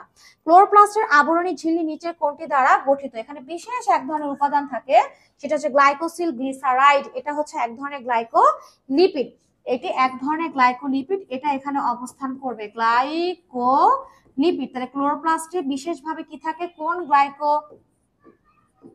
লিপিড পাওয়া যায়? গ্লাইকোসিল গ্লিসারাইড, এইটা পাওয়া যায়। ক্লোরোপ্লাস্টের কাজ নয় কোনটি? দেখো ক্লোরোপ্লাস্টের প্রধান কাজই তো আমরা জানি সালোক সংশ্লেষণ, এছাড়া ফটোফসফোরাইলেশন করে, মানে কোনো কিছুর সাথে এটিপি, কোনো কিছুর সাথে অজৈব ফসফেট যুক্ত করা, ফটো রেসপিরেশন মানে আলোর সাহায্যে তোমার খাদ্যটাকে ভেঙে ফেলা। তো এখানে তাহলে যেটা হয় না সেটা হচ্ছে ফ্যাগোসাইটোসিস। এটা হয় কোথায় বলতো? এটা হয় লাইসোজোম। এটা কোথায় হয়? লাইসোজোম। শর্করা জাতীয় খাদ্যের কারখানা বলা হয় কাকে? শর্করা জাতীয় খাদ্যের কারখানা বলা হয় কাকে? অবশ্যই শর্করা জাতীয় খাদ্যের কারখানা বা তোমার হচ্ছে কোষের রান্নাঘর, এটা কাকে আমরা বলছি? ক্লোরোপ্লাস্টকে। তাহলে ক্লোরোপ্লাস্টকে আমরা কি বলছি? কোষের রান্নাঘর। এবং ক্লোরোপ্লাস্ট, মাইটোকন্ড্রিয়া দুইটাই হচ্ছে শক্তি রূপান্তরের অঙ্গাণু, এক একটা অঙ্গাণু এক এক ধরনের শক্তিকে রূপান্তর করে। প্রোটিন সঞ্চয়কারী লিউকোপ্লাস্টকে কি বলা হয়? লিউকোপ্লাস্ট। আমরা জানি যে ক্লোরোপ্লাস্ট, লিউকোপ্লাস্ট, ক্রোমোপ্লাস্ট আছে। লিউকোপ্লাস্টকে আবার 3 ভাগে ভাগ করা হয়েছে। হ্যাঁ, 3 ভাগে। ভালো করে শুনবা। সবচেয়ে বড় যে লিউকোপ্লাস্ট সেটার নাম হচ্ছে তোমার অ্যামাইলোপ্লাস্ট। সেটাকে আমরা কি বলবো? অ্যামাইলোপ্লাস্ট। এবং এই অ্যামাইলোপ্লাস্ট কি করে? অ্যামাইলোপ্লাস্টটা হচ্ছে শর্করা সঞ্চয় করে, ঠিক আছে? আর যদি সেটা প্রোটিন সঞ্চয় করে বা অ্যালিরন সঞ্চয় করে, অ্যালিরন, বীজের মধ্যে সঞ্চিত প্রোটিনকে অ্যালিরন বলা হয়। যদি অ্যালিরন সঞ্চয় করে তাহলে সেটাকে অ্যালিরোপ্লাস্ট বা প্রোটিনোপ্লাস্ট বলে। তাহলে এটার আনসার হচ্ছে অ্যালিরোপ্লাস্ট বা প্রোটিনোপ্লাস্ট। আর যদি সেটা তেল জমা রাখে তখন আমরা সেটাকে কি বলবো? ইলায়োপ্লাস্ট। তাহলে শর্করা জমা রাখলে অ্যামাইলোপ্লাস্ট, এটা সবচেয়ে বড় লিউকোপ্লাস্ট। প্রোটিন জমা রাখলে বা অ্যালিরন জমা রাখলে সেটাকে অ্যালিরোপ্লাস্ট, এবং তেল জমা রাখলে সেটাকে আমরা কি বলবো? ইলায়োপ্লাস্ট। আশা করছি এতটুকু বুঝতে পেরেছো। আমরা দারুণ একটা প্রশ্ন পড়বো, নিচের কোনটি গাজরের শিকড়ে পাওয়া যায়? গাজরের শিকড় খুবই সুন্দর কালারের। তাহলে গাজরের শিকড় এত সুন্দর কালারফুল, তার মানে এটাতে কোনটি পাওয়া যায়? ক্রোমোপ্লাস্ট। কি পাওয়া যায়? ক্রোমোপ্লাস্ট। এবার আমরা দেখি পরের প্রশ্ন কি বলছে। কোষের কোন অঙ্গাণুটি অটোফ্যাগির সাথে জড়িত? আমরা জানি যে লাইসোজোম।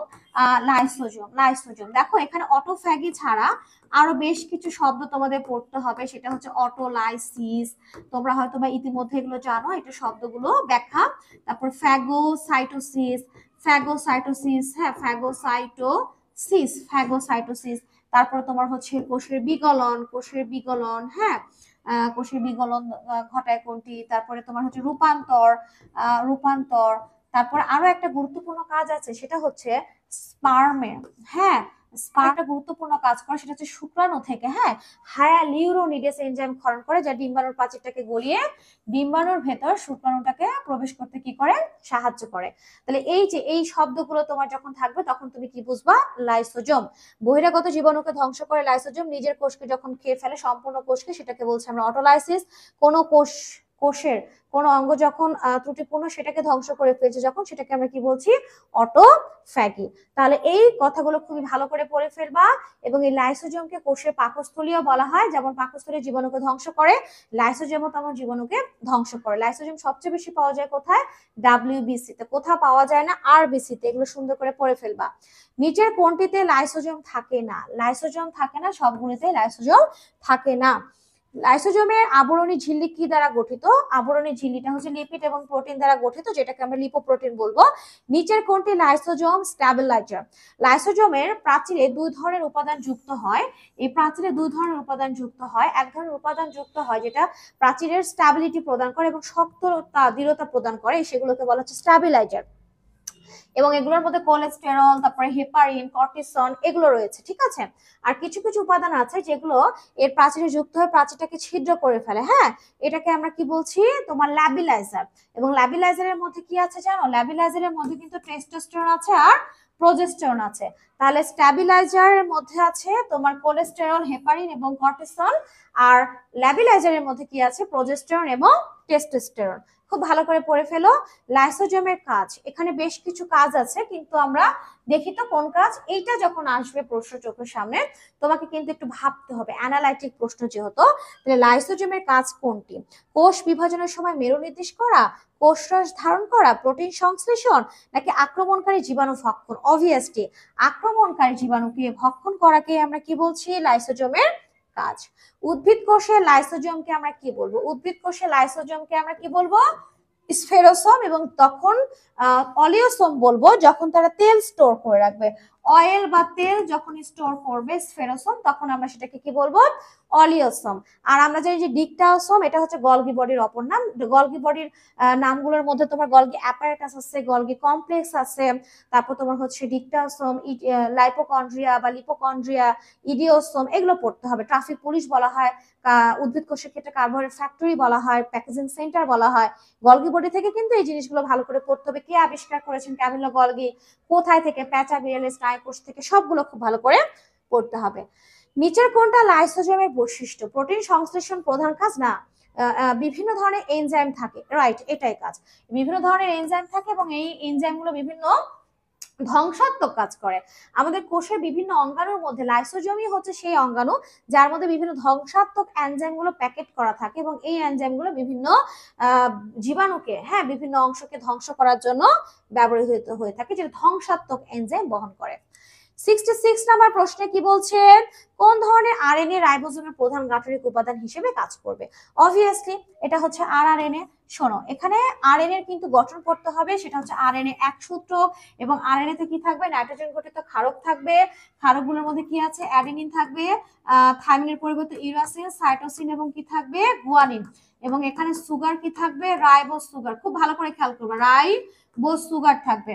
এবং আরএনএ এর প্রকারভেদ গুলো পড়বা। আরএনএ 5 প্রকার, তবে বর্তমানে বলা হচ্ছে 6 প্রকার, ওটা পরের হিসাব, তোমরা 5 প্রকারই করবা। আর রাইবোজোমে যে আরএনএটা পাওয়া যায় সেটা হচ্ছে আরআরএনএ। হ্যাঁ, জিআরএনএ এটা হচ্ছে জেনেটিক আরএনএ হিসেবে কাজ করে, যেটা হচ্ছে তোমার ভাইরাসে পাওয়া যায়, টিএমভি ভাইরাস। এমআরএনএ এটা সবচেয়ে ছোট আরএনএ, সরি মাইনর আরএনএ, এটা সবচেয়ে ছোট আরএনএ যেটা এনজাইম হিসেবে কাজ করবে।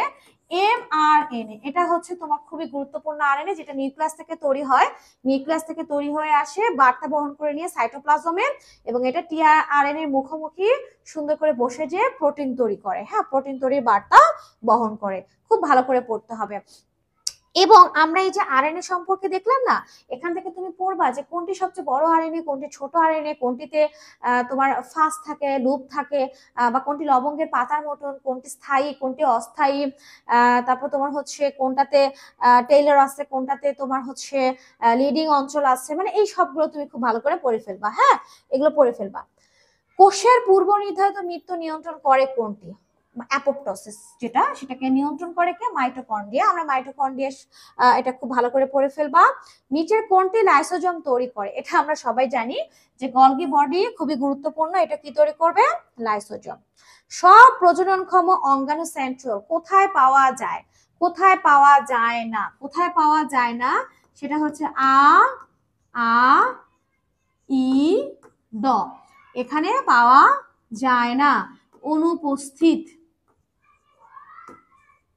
আতে হচ্ছে আবৃতবীজী, তাহলে এটা নেই। আতে হচ্ছে আদিকোষ, আদিকোষ। ইতে হচ্ছে ইস্ট, ইস্ট, হ্যাঁ। আর ডতে হচ্ছে ডায়াটম। তাহলে এগুলোতে পাওয়া যায় না, তাহলে পাওয়া যায় কোনটিতে, টেরিডোফাইট, মানে ফার্নে পাওয়া যায়, মশ ফার্ন, এগুলোতে পাওয়া যায়। ঠিক আছে। গলগি কমপ্লেক্স কোনটি সংশ্লেষ করে না? গলগি কমপ্লেক্স কোনটি তৈরি করে না?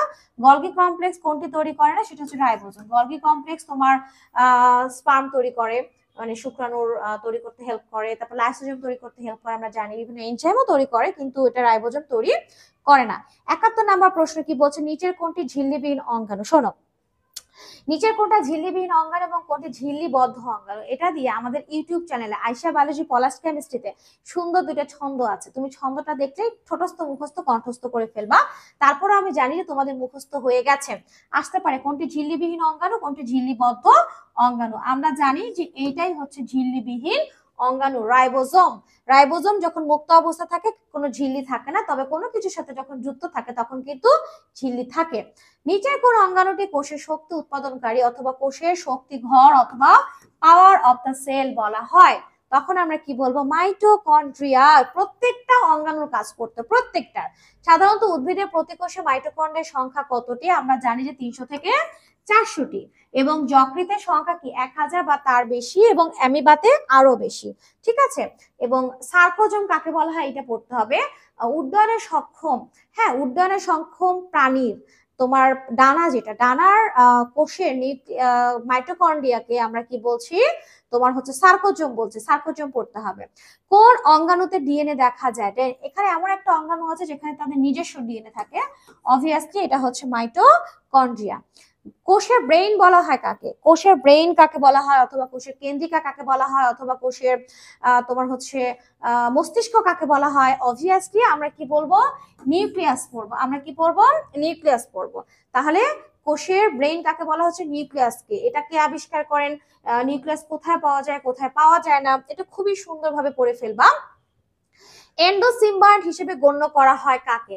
এখানে দুইটা অঙ্গাণু আছে যেটাকে এন্ডোসিম্বায়ন্ট হিসেবে কল্পনা করা হয়। আমরা জানি যে এর মধ্যে এক ধরনের ব্যাকটেরিয়া ছিল যেটা পরবর্তীতে কোষের মধ্যে প্রবেশ করে মাইটোকন্ড্রিয়াতে কনভার্ট হয়েছে, এবং আরেক ধরনের ব্যাকটেরিয়া আছে, আরেক ধরনের ব্যাকটেরিয়া ছিল সায়ানোব্যাকটেরিয়া। সায়ানোব্যাকটেরিয়া যেটা কোষের মধ্যে প্রবেশ করে তোমার ক্লোরোপ্লাস্টে কনভার্ট হয়েছে, এবং এরা সারা জীবনে কোষের মধ্যে রয়ে গেছে, কোষের কাজ করছে এবং কোষের কাজে হেল্প করছে, এবং কোষও তাদেরকে আশ্রয় দিয়েছে। এই যে মিলেমিশে অবস্থান, এটাকে আমরা বলছি কি এন্ডোসিম্বায়োসিস রিলেশনশিপ, এবং এদেরকে বলা হয় এন্ডোসিম্বায়েন্ট। তাহলে দেখে বুঝতে পেরেছো ক্লোরোপ্লাস্ট আর মাইটোকন্ড্রিয়া এরা হচ্ছে এন্ডোসিম্বায়েন্ট। তাহলে এখানে এন্ডোসিম্বায়েন্ট কোনটা? ক্লোরোপ্লাস্ট এবং মাইটোকন্ড্রিয়া। এবং এরা কিন্তু আগে ব্যাকটেরিয়া ছিল, পরবর্তীতে এরা কোষীয় অঙ্গাণুতে পরিণত হয়েছে। তাই ব্যাকটেরিয়ার মতন বৈশিষ্ট্য এদের আছে। দেখো এদের নিজস্ব কিন্তু কি আছে? ডিএনএ আছে এবং রাইবোজোম আছে, তাই না? পরের প্রশ্ন কি বলছে? নিচের কোন অঙ্গের কোষে মাইটোকন্ড্রিয়ার উপস্থিতি থাকে? এখানে আমরা জানি যে যকৃতে মাইটোকন্ড্রিয়ার উপস্থিতি অনেক বেশি থাকে। যকৃতে বেশি থাকে, হ্যাঁ এখানে বেশি থাকে, হবে বেশি থাকে। নিচের কোনটি সঠিক? তাহলে এটা পড়তে গেলে তোমাকে কি করতে হবে? সবগুলো তথ্য খুব ভালো করে পড়তে হবে বিস্তারিত ভাবে। মাইটোকন্ড্রিয়া কোষের শক্তিঘর আমরা জানি সঠিক, power of the cell. Protein সঞ্চয় করে প্রোটিনোপ্লাস্ট, এটাও আমরা জানি, এটা একটা তোমার হচ্ছে প্লাস্টিড। শর্করা সঞ্চয় করে অ্যামাইলোপ্লাস্ট, এটাও আমরা জানি। তাহলে অ্যান্সার হচ্ছে সবগুলোই সঠিক। আমাদের 78 নাম্বার প্রশ্ন শেষ। এবার 9 নাম্বার প্রশ্ন কি আছে দেখি। 79 নাম্বার প্রশ্ন বলছে পেশি সংকোচন প্রসারণে ভূমিকা রাখে কোনটি? এটা আমরা সরাসরি জানি, এটা আব্দুল আলিম স্যারের বইয়ে দেওয়া আছে, এন্ডোপ্লাজমিক রেটিকুলাম। এন্ডোপ্লাজমিক রেটিকুলাম কিন্তু কোষ প্রাচীর তৈরি করতে কিন্তু সাহায্য করে, এবং কোষের ভেতর তৈরিকৃত বিভিন্ন প্রোটিনকে কোষের ভেতরে এবং বাহিরে পরিবহন করতে সাহায্য করে, হ্যাঁ গলগি বডির সাথে মিলে। কোষ বিভাজনের সময় কোষ প্লেট তৈরিতে সাহায্য করে কোনটি? আমরা জানি এটা গলগি বডিও আনসার হবে, এন্ডোপ্লাজমিক রেটিকুলামও কিন্তু আনসার হবে।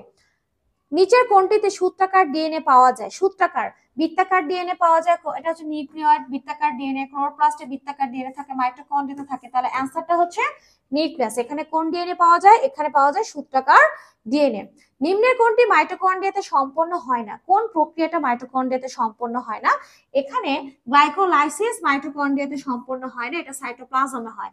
মাইটোকন্ড্রিয়াতে ক্রেবস চক্র হয়, ইলেকট্রন প্রবাহ তন্ত্র হয়, আবার এডিপি কে এটিপি তে কনভার্ট করা হয়। তাহলে অ্যান্সারটা হচ্ছে গ্লাইকোলাইসিস। এটা কোথায় হয়? এটা সাইটোপ্লাজমে হয়। কত জোড়া নিউক্লিওটাইড নিয়ে ডিএনএ তে প্যাচ সম্পন্ন হয়? কত জোড়া নিউক্লিওটাইড দিয়ে ডিএনএ তে প্যাচ সম্পন্ন হয়? কত জোড়া? হ্যাঁ খুব ভালো করে খেয়াল করবে, কত জোড়া নিউক্লিওটাইড দিয়ে ডিএনএ তে প্যাচ সম্পন্ন হয়। অ্যাকচুয়ালি ডিএনএ হচ্ছে বিভিন্ন রকমের, এটা আমি এখন বিস্তারিত না বলি। তো আমাদের ডিএনএটা সচরাচর আমরা যে ডিএনএটা পড়ি সেটাতে আমরা দেখি যে 10 জোড়া। যেমন দেখো 1 2 3 4 5 6 7 8 9 10, এই যে 10 জোড়া যে নিউক্লিওটাইড আছে, 10 জোড়া নিউক্লিওটাইড নিয়ে একটি প্যাচ সম্পন্ন হবে। তাহলে এখানে অ্যান্সারটা কোনটা হবে? 10 জোড়া। এবং এই 10 জোড়া নিউক্লিওটাইড নিয়ে যখন একটা প্যাচ সম্পন্ন হবে, তাহলে ভালো করে খেয়াল করবে, এটা দূরত্ব হবে 34 আর্মস্ট্রং। এটা কিন্তু পরীক্ষাতে আসে। তাহলে এক ধাপ থেকে উপরে নিচে আরেক ধাপের দূরত্ব কত? 3.4 আর্মস্ট্রং। খুব ভালো করে পড়বা। এবং এখানে তোমার যদি বলে যে অর্ধেক প্যাচে কত জোড়া নিউক্লিওটাইড থাকে, তখন আমরা বলবো 5 জোড়া। এবং এটার দূরত্ব কত হবে? এটাকে 2 দিয়ে ভাগ করতে হবে, তাহলে আমাদের কত আর্মস্ট্রং হবে? 17 আর্মস্ট্রং। খুব ভালো করে পড়ে ফেলতে হবে, ঠিক আছে? কোনো বাদ দেওয়া যাবে না, খুব ভালো করে পড়ে ফেলতে হবে। সেন্ট্রিওল প্রাচীর কয়টি ত্রয়ী অনুনালিকা দ্বারা গঠিত? আমরা জানি যে অবভিয়াসলি কতটা? 9টা। আমরা জানি যে কয়টা? 9টা। এরকম 9টা করে তোমার হচ্ছে কি থাকে? অনুনালিকা থাকে, এবং প্রত্যেকটাতে আবার 3টা করে নালিকা থাকে, ঠিক আছে? এই যে এইভাবে এরকম ভাবে থাকে, ঠিক আছে? এরকম ভাবে থাকে, হ্যাঁ এরকম ভাবে থাকে। তাহলে দেখো এই যে এরকম ভাবে তোমার সেন্ট্রালের প্রাচীর এরকম ভাবে থাকে, ওকে? 3টা করে ত্রয় অনুনালিকা নিয়ে গঠিত, যেটাকে আমরা কি বলি? ট্রিপলেট বলি। কি বলি? ট্রিপলেট বলি। নিচের কোন অঙ্গাণুটি কোষ বিভাজনের সাথে সংশ্লিষ্ট? কোষ বিভাজন প্লাস্টিড, লাইসোজোম, সেন্ট্রোজোম এবং মাইটোকন্ড্রিয়া। অবশ্যই সেন্ট্রোজোম, কারণ সেন্ট্রোজোম থেকে তোমার কি বিচ্ছুরিত হয়? অ্যাস্টার রে বিচ্ছুরিত হয়, এই যে অ্যাস্টার রে। এবং এই অ্যাস্টার রে বিচ্ছুরণের মাধ্যমে তোমার কি তৈরি হয়? মাইক্রোটিউবুল দিয়ে মাকুতন্তু তৈরি হয়, যার সাথে ক্রোমোজোম গুলো যুক্ত হয়ে কোষ বিভাজনটা নিয়ন্ত্রণ করে।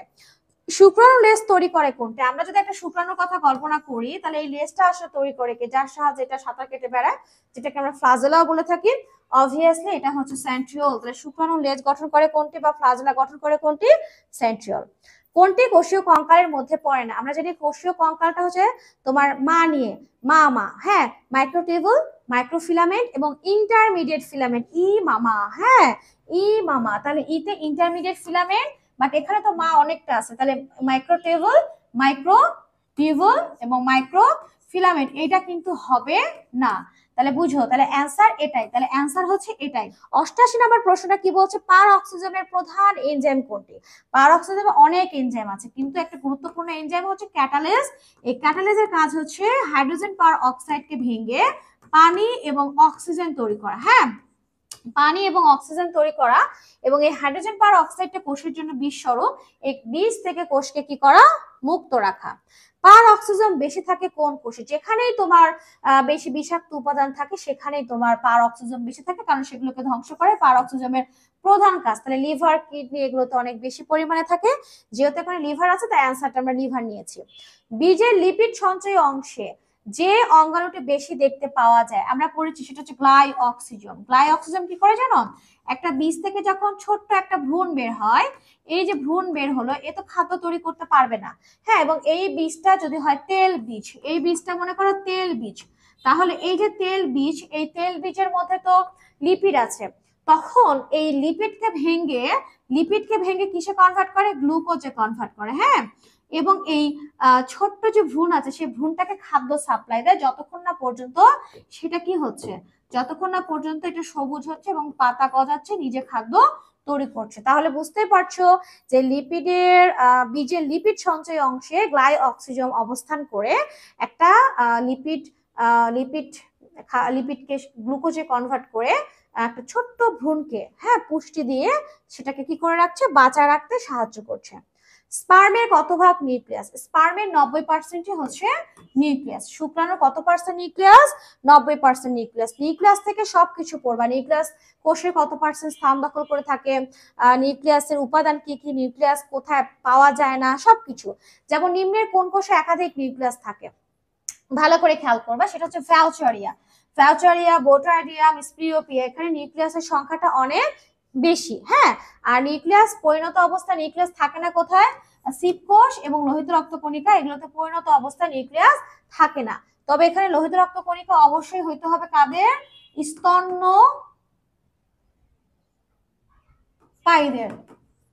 স্তন্যপায়ীদের আরবিসিতে এবং সিপ কোষে, পরিণত সিপ কোষে কোনো কি থাকে না, নিউক্লিয়াস থাকে না। আর অধিক নিউক্লিয়াস থাকে কোথায়? ভ্যাচারিয়া, বোটার্ডিয়াম, স্পিরিওপিয়াতে থাকে, পেনিসিলিয়াম এগুলোতে থাকে।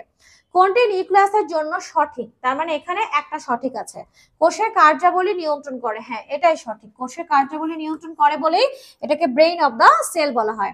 আঙ্গুরের থোকার মতন ক্যালসিয়াম কার্বনেট ক্রিস্টালকে কি বলা হবে? সিস্টোলিক বলা হবে। এটা এক ধরনের বর্জ্য পদার্থ। আর যদি তোমার আঙ্গুরের থোকার মতন না হয়ে সূচের মতন হয় এবং সেটা হয় তোমার ক্যালসিয়াম অক্সালেট, হ্যাঁ, ক্যালসিয়াম অক্সালেট, তখন তাকে আমরা কি বলবো? গ্রাফাইট। কি বলবো? গ্রাফাইট। ঠিক আছে, গ্রাফাইট। এটা কোথায় পাওয়া যায়? ওল, তারপরে কচু, এগুলোতে পাওয়া যায়। আর সিস্টোলিক পাওয়া যায় তোমার রাবার আছে না, রাবার, তারপরে বট, এখানে পাওয়া যায়। তাহলে এই দুটো তথ্য তোমরা খুবই ভালো করে পড়ে ফেলবা। যেমন একটা কোষের মধ্যে তোমার হচ্ছে সঞ্চিত পদার্থ কি কি আছে, নিশ্চিত পদার্থ কি কি আছে, বর্জ্য পদার্থ কি কি আছে, এগুলো সবই ভালো করে পড়তে হবে, হ্যাঁ। কোনটি পানিতে দ্রবণীয় তোমার হচ্ছে শর্করা, কোনটি পানিতে অদ্রবণীয় শর্করা, এগুলো পড়তে হবে। ক্রোমোজোম শব্দটি ব্যবহার করেছেন কোন বিজ্ঞানী? ক্রোমোজোম শব্দটি প্রথম ব্যবহার করেন বিজ্ঞানী ওয়াল্ডেয়ার, এবং ক্রোমোজোম আবিষ্কার করেছেন বিজ্ঞানী স্টার্চবার্গার। ক্রোমাটিন নাম দিয়েছেন বিজ্ঞানী ওয়াল্টার ফ্লেমিং। আমি বারবার বলছি, ক্রোমোজোম থেকে কিচ্ছু বাদ দিবা না, ক্রোমোজোম থেকে A to Z পড়বা। একটা ক্রোমোজোমের মূল উপাদানই হচ্ছে ক্রোমাটিন, হ্যাঁ। আমরা যে নিউক্লিয়াসের মধ্যে এই যে ক্রোমাটিন দেখতে পাই, এই ক্রোমাটিনটাই কিন্তু পেঁচিয়ে এরকম ভাবে পেঁচিয়ে কি গঠন করে? ক্রোমোজোম গঠন করে। তাহলে ক্রোমোজোমের মূল উপাদান কি বলতো? ক্রোমাটিন। 3 এবং ক্রোমোজোমে কিন্তু নিউক্লিওসোম থাকে, ক্রোমাটিড থাকে, ম্যাট্রিক্স থাকে, বাহু থাকে, টেলোমিয়ার থাকে, কাইনেটোকোর থাকে, সেকেন্ডারি কনস্ট্রিকশন থাকে, অনেক কিছুই থাকে। হিস্টোন প্রোটিনের সাথে যুক্ত অবস্থায় ডিএনএ কে কি বলা হয়? হিস্টোন প্রোটিনের সাথে যুক্ত অবস্থায় ডিএনএ কে কি বলা হয়? আমরা জানি যে দেখো 8টা 4 5 6 7 8টা হিস্টোন প্রোটিন, 8টা হিস্টোন প্রোটিন, এবং এই হিস্টোন প্রোটিনকে সুন্দর করে পেঁচিয়ে এরকম রেখে দেখে, এরকম সুন্দর করে গুটি গুটি করে রেখে দিচ্ছে। দেখো এটা হচ্ছে, এটা আমরা একটু আঁকাই, 4 5 6 7 8, এখানে 8টা করে অক্টোবর গঠন করে, এবং এই যে এটাকেও সুন্দর করে আটকায় রাখলো। এরকম গঠন তুমি দেখতে পাবা ক্রোমোজোমের মধ্যে, ক্রোমাটিনের মধ্যে। এই 8টা করে হিস্টোন প্রোটিনকে একদম সুতার মতন করে বেঁধে রেখেছে কে? ডিএনএ। এবং এই যে স্ট্রাকচার, এই যে গঠন, এইটাকে বলা হয় নিউক্লিওসোম। এই যে গঠন, এটাকে বলা হয় নিউক্লিওসোম। কি বলা হয়? নিউক্লিওসোম। পুতির মালার মতন দেখতে, এটাকে বলা হয় নিউক্লিওসোম। কি বলা হয়? নিউক্লিওসোম। কোনটি বংশগতির বাহক অথবা কোনটিকে জীবের জীবনে ব্লুপ্রিন্ট বলা হয়? এটার অ্যান্সারটা হচ্ছে ক্রোমোজোম। এটার অ্যান্সারটা কি? ক্রোমোজোম। ক্রোমোজোম নিয়ে কোনো কিছু বাদ যাবে না, ক্রোমোজোম নিয়ে সবকিছু পড়তে হবে, ক্রোমোজোম নিয়ে A to Z পড়তে হবে। সবচেয়ে বেশি ক্রোমোজোম কোথায় পাওয়া যায়, সবচেয়ে ক্রোমোজোমের সংখ্যা, হ্যাঁ, সবচেয়ে কম ক্রোমোজোম কোথায় পাওয়া যায়, সবচেয়ে বেশি ক্রোমোজোম কোথায় পাওয়া যায়, মানে ক্রোমোজোমের সংখ্যা, ক্রোমোজোম কোথায় থাকে নিউক্লিয়াসের মধ্যে, আদি কোষে কোথায়, প্রকৃত কোষে কোথায়, ক্রোমোজোমের গঠনে কি কি পাওয়া যায়, একদম ডিটেল, এভরিথিং, টোটাল, কোনো কিছু বাদ না। ক্রোমোজোমের সেন্ট্রোমিয়ার, আদর্শ ক্রোমোজোমের সেন্ট্রোমিয়ার কয়টা থাকে, 2টা থাকলে কি বলা হয়, 3টা থাকলে কি বলা হয়, 4টা থাকলে কি বলা হয়, একাধিক থাকলে কি বলা হয়, ডিফিউজড কখন বলবো, তারপর তোমার অ্যাসেন্ট্রিক, ডাইসেন্ট্রিক, হ্যাঁ, এগুলো সুন্দর করে একটু পড়ে ফেলবা। মানে তোমার হচ্ছে মেটাসেন্ট্রিক, সাবমেটাসেন্ট্রিক, অ্যাক্রোসেন্ট্রিক, টেলোসেন্ট্রিক, কোন কোন ক্রোমোজোম মেটাসেন্ট্রিক, কোন ক্রোমোজোম সাবমেটাসেন্ট্রিক, কোন ক্রোমোজোম অ্যাক্রোসেন্ট্রিক, কোনগুলি টেলোসেন্ট্রিক, সব সব একদম ডিটেল পড়তে হবে। ক্রোমোজোম থেকে কিছু বাদ দেওয়া যাবে না। ডিএনএ থেকে ডিএনএ তৈরি প্রক্রিয়াকে আমরা কি বলবো? হ্যাঁ, আমরা এখানে একটা কি দেখতে পাচ্ছি? ডিএনএ। এই ডিএনএ থেকে কি তৈরি হচ্ছে? আরেকটা ডিএনএ। এই প্রসেসটার নাম আমরা কি বলবো? আমরা রেপ্লিকেশন বলবো। এখন এই যে ডিএনএ থেকে আমরা যদি আবার এমআরএনএ তৈরি করি, মেসেঞ্জার আরএনএ, তখন এটাকে আমরা কি বলবো? ট্রান্সক্রিপশন। হ্যাঁ, এখন এই যে মেসেঞ্জার আরএনএ আছে, এই মেসেঞ্জার আরএনএ যদি আবার ডিএনএ তে কনভার্ট হয়ে যায়, কমপ্লিমেন্টারি ডিএনএ তে, তখন সেটা উল্টা হয়ে গেল, এটাকে আমরা কি বলবো? Reverse transcription. কি বলবো? Reverse transcription. আর এই এমআরএনএ যদি সরাসরি তখন কি তৈরি হয়ে যায়? প্রোটিনে তৈরি হয়, তখন আমরা সেটাকে কি বলবো? ট্রান্সলেশন। তাহলে এখানে আমরা 4টে শব্দ পড়লাম। প্রথমে ডিএনএ থেকে কি তৈরি হলো? ডিএনএ, এটাকে আমরা রেপ্লিকেশন বলবো। আর ডিএনএ থেকে এমআরএনএ তৈরি হবে, সেটাকে আমরা বলবো ট্রান্সক্রিপশন। এমআরএনএ থেকে প্রোটিন তৈরি হবে, সেটাকে আমরা বলবো ট্রান্সলেশন। এবং যদি কোনো কারণে এমআরএনএটা ডিএনএ তে কনভার্ট হয়ে যায় পুনরায়, সেটাকে আমরা বলবো রিভার্স ট্রান্সক্রিপশন। এখন দেখো এই যে ডিএনএটা কিসে কনভার্ট হচ্ছে? এমআরএনএ তে, হ্যাঁ, এবং এই যে এমআরএনএ এটা তৈরি হচ্ছে কিসে? প্রোটিনে। তার মানে এটা হচ্ছে ট্রান্সক্রিপশন, এবং এখানে আছে কি? ট্রান্সলেশন। তার মানে ডিএনএ এর ভাষা এমআরএনএ তে কনভার্ট হচ্ছে, এমআরএনএ এর ভাষা প্রোটিনে কনভার্ট হচ্ছে। এই প্রসেসটার নাম হচ্ছে সেন্ট্রাল ডগমা। কি নাম? Central dogma. সেন্ট্রাল ডগমা, জীববিজ্ঞানের কেন্দ্রীয় প্রত্যয়, সেন্ট্রাল ডগমা। খুবই ভালো করে এটা পড়তে হবে, এই কয়েকটা পদ্ধতি খুবই ভালো করে পড়তে হবে। ট্রান্সক্রিপশন কোথায় হয়, ট্রান্সলেশন কোথায় হয়, রেপ্লিকেশন কোথায় হয়, কোন এনজাইম গুলো ব্যবহৃত হয়, হ্যাঁ, তোমাকে A to Z সুন্দর করে পড়তে হবে, কোনো বাছাই করা যাবে না। নিচের কোনটির ক্রোমোজোমের সংখ্যা সঠিক নয়? তুমি কি এটা পারবা যে নিচের কোনটির ক্রোমোজোমের সংখ্যা সঠিক নয়? এখানে দেখো এটা 100 নাম্বার প্রশ্ন, এবং এই প্রশ্নটা পারলে বুঝতে পারবো যে তোমার প্রিপারেশনটা বেশ ভালো আছে। ধান 22, মানুষ 46, গিনিপিগ 64, গৃহমাছি 12। তোমরা কি কেউ বলতে পারবা এটা কি? দেখো মানুষের সাথে গিনিপিগের কিন্তু একটা চমৎকার মিল আছে। মানুষকে উল্টায় দিলে গিনিপিগ হয়ে যায়। মানুষের 46টা আর গিনিপিগের হচ্ছে 64টা। আমরা জানি গৃহমাসি, মনে করে 12 মাসই তারা বাড়িতে থাকে, এই জন্য হচ্ছে নাম হয়ে না গৃহমাছি, এবং এটার সংখ্যা ক্রোমোজোম 12টা। এটাও ঠিক আছে। তার মানে এটা ঠিক আছে, এটা ঠিক আছে, এটাও ঠিক আছে। তাহলে ঠিক নাই কোনটা? ধান। মনে করো আমাদের ধান এমন গুরুত্বপূর্ণ জিনিস যা নিয়ে আমরা 24 ঘন্টায় মাতোয়ারা হয়ে থাকি, মাতামাতি হয়ে থাকে। এই জন্য ধানের তোমার হচ্ছে ক্রোমোজোম সংখ্যা হচ্ছে 24। আর ধানকে তুমি যদি উল্টায় দাও, তাহলে তুমি কি পাবা জানো? তুমি গম পাবা। ধানকে উল্টায় দাও তাহলে তুমি কি পাবা? গম পাবা। এই জিনিসগুলো না একটু টেকনিক্যালি পড়তে হবে। হ্যাঁ, একটা ছক আছে, উদ্ভিদ এবং প্রাণীর বিভিন্ন ছক আছে ক্রোমোজোম সংখ্যা, তোমাকে একটু সুন্দর করে পড়ে ফেলতে হবে। জিন এ ট্রান্সলেশন না হওয়া অংশ, ট্রান্সলেশন, হ্যাঁ, mRNA সিকোয়েন্স থেকে তোমার কি তৈরি হয়? ট্রান্সলেশন হয়। তো mRNA এর মধ্যে তোমার পরপর 3টা বেজ নিয়ে কি তৈরি হয়? কোডন তৈরি হয়। পরপর 3টা বেজ নিয়ে কোডন তৈরি হয় এবং এই কোডন গুলো অ্যামাইনো অ্যাসিডকে কোড করে এবং এই অ্যামাইনো অ্যাসিড গুলো নিয়ে ট্রান্সলেশন হয়। তো কোনো কোনো জায়গাতে দেখা যাচ্ছে যে এইটা আসলে কোনো অ্যামাইনো অ্যাসিডকে কোড করছে না, তাহলে এটা প্রোটিন তৈরি করবে না। এটাকে তখন আমরা কি বলবো? ইন্ট্রন বলবো। আর মনে করে এটা হচ্ছে তোমার এক ধরনের অ্যামাইনো অ্যাসিডকে কোড করছে, মনে করো এটা হচ্ছে AUG, মিথিওনিনকে কোড করছে, তাহলে এটা প্রোটিন তৈরি করবে। এটাকে তখন আমরা কি বলবো? এক্সন বলবো। তাহলে ইন্ট্রন কি, এক্সন কি? ইন্ট্রনটা হচ্ছে যেটা প্রোটিন তৈরিতে অংশগ্রহণ করবে না, এটাকে কেটে ফেলে দেওয়া হয় স্প্লাইসিং এর মাধ্যমে। আর এক্সনটা হচ্ছে এটা প্রয়োজন এবং এটা তোমার কি করা হয়? প্রোটিন তৈরিতে ব্যবহার করা হয়ে থাকে। ক্রোমোজোমকে বংশগতীয় বৈশিষ্ট্যের ধারক ও বাহক হিসেবে বর্ণনা করেছেন কোন বিজ্ঞানী? এখানে দেখো কয়েকটা বেশ শব্দ দেওয়া আছে। ওয়াটসন এন্ড ক্রিক, ইনি তো ডিএনএ ডাবল হেলিক্স মডেল আবিষ্কার করেন। সাটন অ্যান্ড বোফেরি, হ্যাঁ, সাটন অ্যান্ড বোফেরি তিনি কি করেছেন? সাটন অ্যান্ড বোফেরি, এটার অ্যান্সার হচ্ছে সাটন অ্যান্ড বোফেরি ক্রোমোজোমকে বংশগতির বৈশিষ্ট্যের ধারক ও বাহক হিসেবে বর্ণনা করেন। মানুষের ক্রোমোজোম আবিষ্কার করেন কোন বিজ্ঞানী? বিজ্ঞানী পেইন্টার। এগুলো কিন্তু সুন্দর করে পড়ে ফেলবা। 103 নাম্বার প্রশ্ন, মানুষের জরা রোধ করে কোনটি? জরা মানে হচ্ছে বুড়া হয়ে যাওয়া, হ্যাঁ, মানে অ্যান্টি এজিং হিসেবে এক্ষেত্রে কাজ করে, মানে আমরা অনেক বয়স হয়ে গেলে বুড়া হব না আর কি, কম বুড়া হবো এরকম আর কি। তো এটা আমরা জানি টেলোমিয়ার, টেলোমারেজ এনজাইম তৈরি করে এবং আমাদের অধিক বয়সেও জরা রোধ করতে, আমাদেরকে ইয়াং রাখতে কি করবে? হেল্প করবে। কোন ধরনের ক্রোমোজোম মানুষের অনুপস্থিত? এটা আমরা সবাই জানি, আমাদের কোনো তোমার টেলোসেন্ট্রিক কোনো ক্রোমোজোম নেই। আমাদের ক্রোমোজোম গুলো হচ্ছে মেটাসেন্ট্রিক, সাবমেটাসেন্ট্রিক এবং আমাদের ক্রোমোজোম হচ্ছে অ্যাক্রোসেন্ট্রিক। এক্স এবং ওয়াই ক্রোমোজোম যথাক্রমে কোনটি? এক্স ক্রোমোজোম কিন্তু বড় এবং এক্স ক্রোমোজোমে দুইটা বাহুই সমান, এটা হচ্ছে মেটাসেন্ট্রিক। এবং ওয়াই ক্রোমোজোমে একটা বাহু একটু বড়, একটা বাহু অনেক বড়, আরেকটা বাহু অনেক ছোট, এটাকে আমরা কি বলছি? অ্যাক্রোসেন্ট্রিক। তাহলে আমাদের অ্যান্সারটা হচ্ছে কি? মেটাসেন্ট্রিক এবং অ্যাক্রোসেন্ট্রিক। এটা হচ্ছে এক্স এবং এটা হচ্ছে ওয়াই, এটা হচ্ছে এক্স এবং এটা হচ্ছে ওয়াই। আমাদের সবচেয়ে বেশি ক্রোমোজোমে জিনের পরিমাণটা থাকে তোমার এক্স, আর সবচেয়ে কম জিন থাকে তোমার কোথায়?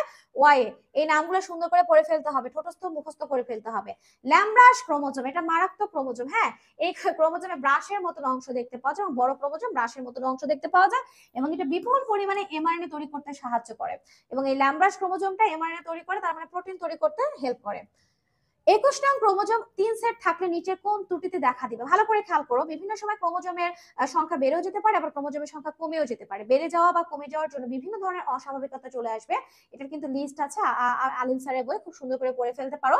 21 নং ক্রোমোজোমে 3 সেট হয়ে গেল, মানে 21 নং ক্রোমোজোমে দেখা যাচ্ছে 21 নং ক্রোমোজোমে দেখা দুইটা ক্রোমোজোম থাকার কথা, সেখানে আরেকটা ক্রোমোজোম বেড়ে গেছে, এটাকে ট্রাইসোমি বলছে। এবং এর ফলে আসলে কি ধরনের সমস্যা দেখা দিতে পারে? এর ফলে যে সমস্যাটা দেখা দিতে পারে সেটাকে বলা হচ্ছে down syndrome. Down syndrome. Nucleic অ্যাসিডের মূল উপাদান নয় কোনটি? আমরা জানি পেন্টোজ সুগার উপাদান, নাইট্রোজেন ঘটিত ক্ষারক, ফসফরিক অ্যাসিড, তাহলে হেক্সোজ সুগার বলে কোনো সুগার নেই। নিচের কোনটি পাইরিমিডিনে থাকে না? আমরা জানি পাইরিমিডিন এবং পিউরিন। পাইরিমিডিন মানে হচ্ছে এক রিং বিশিষ্ট আর পিউরিন মানে হচ্ছে 2 রিং বিশিষ্ট ক্ষারক। পিউরিনটা হচ্ছে অ্যাডেনিন এবং কি বলতো? গুয়ানিন। পাইরিমিডিন হচ্ছে থাইমিন, সাইটোসিন এবং ইউরাসিন। তাহলে নিচের কোনটি পাইরিমিডিনে থাকে না? পাইরিমিডিনে থাকে না, তাহলে অ্যান্সার হচ্ছে গুয়ানিন, সাইটোসিন, থাইমিন এবং ইউরাসিল থাকে। সিঁড়ির ধাপের ক্ষেত্রে নিচের কোনটি সঠিক? এর সাথে দুইটা হাইড্রোজেন বন্ধন দিয়ে থাইমিন যুক্ত আছে, টি এর সাথে 3টা হাইড্রোজেন বন্ধন দিয়ে এ আছে, জি এর সাথে 2টা হাইড্রোজেন বন্ধন দিয়ে সি আছে, বা সি এর সাথে 2টা হাইড্রোজেন বন্ধন দিয়ে জি আছে। আমরা জানি যে এটার অ্যান্সার, সঠিক অ্যান্সার হচ্ছে এটা। মানে অ্যাডেনিনের সাথে 2টা হাইড্রোজেন বন্ধন দিয়ে যুক্ত হয় কি? থাইমিন, এবং সাইটোসিনের সাথে 3টা হাইড্রোজেন বন্ধন দিয়ে যুক্ত হয় কি? গুয়ানিন। তাহলে অ্যাডেনিনের সম্পর্ক হচ্ছে থাইমিন এবং সাইটোসিনের সম্পর্ক হচ্ছে গুয়ানিন। একটা ডিএনএ তে যতটুকু অ্যাডেনিন থাকবে ততটুকু থাইমিন থাকবে, যতটুকু সাইটোসিন থাকবে ততটুকু গুয়ানিন থাকবে। এবং অ্যাডেনিনের পরিপূরক কিন্তু থাইমিন, সাইটোসিনের পরিপূরকটা কিন্তু হচ্ছে গুয়ানিন।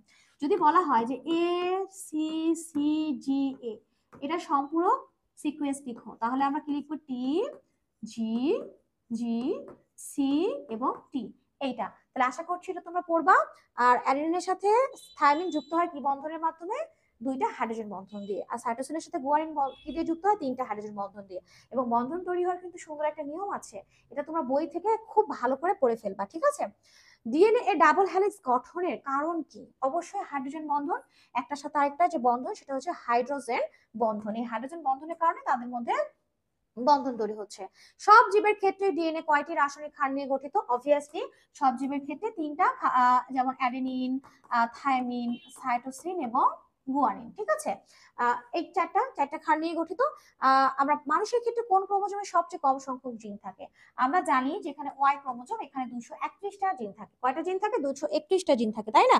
কোনটি? ও আচ্ছা, আমাদের কিন্তু এক্স ক্রোমোজোমে কতটা জিন থাকে সেটাও পড়তে হবে, এখানে অনেক বেশি, সর্বোচ্চ জিন থাকে। নিচের কোনটা পিউরিন বেস? কোনটা পিউরিন কোনটা পাইরিমিডিন? এটা তো আমরা একটু আগে পড়ে ফেললাম। তাহলে এখানে পিউরিন মানে কি? 2 রিং বিশিষ্ট, তাহলে পিউরিনটা হচ্ছে অ্যাডিনিন। এটা বাকি যতগুলো আছে সবগুলোই হচ্ছে পাইরিমিডিন। মিউটন কি? মিউটন হচ্ছে তোমার এখানে মিউটেশনের একক, মিউটেশনের একককে আমরা কি বলছি? মিউটন বলছি। রিকম্বিনেশনের একককে আমরা রেকন বলি।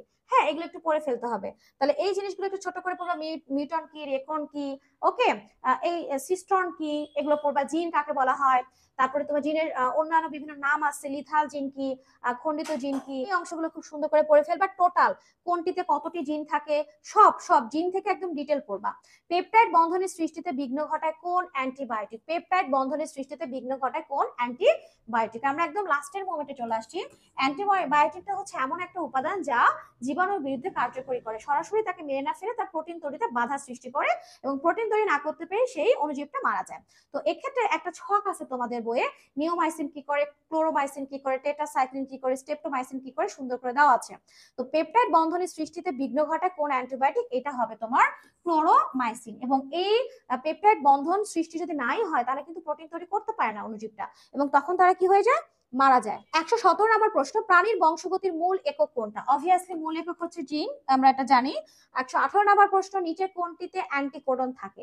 অ্যান্টিকোডন থাকে টিআরএনএ তে। এটা এই যে গঠনটা আমরা জানি, আমরা পড়েছি। হ্যাঁ, এই যে অংশটা, এইটাকে বলা হচ্ছে অ্যান্টিকোডন, এবং এটা তোমার কার সাথে মিশে যায়?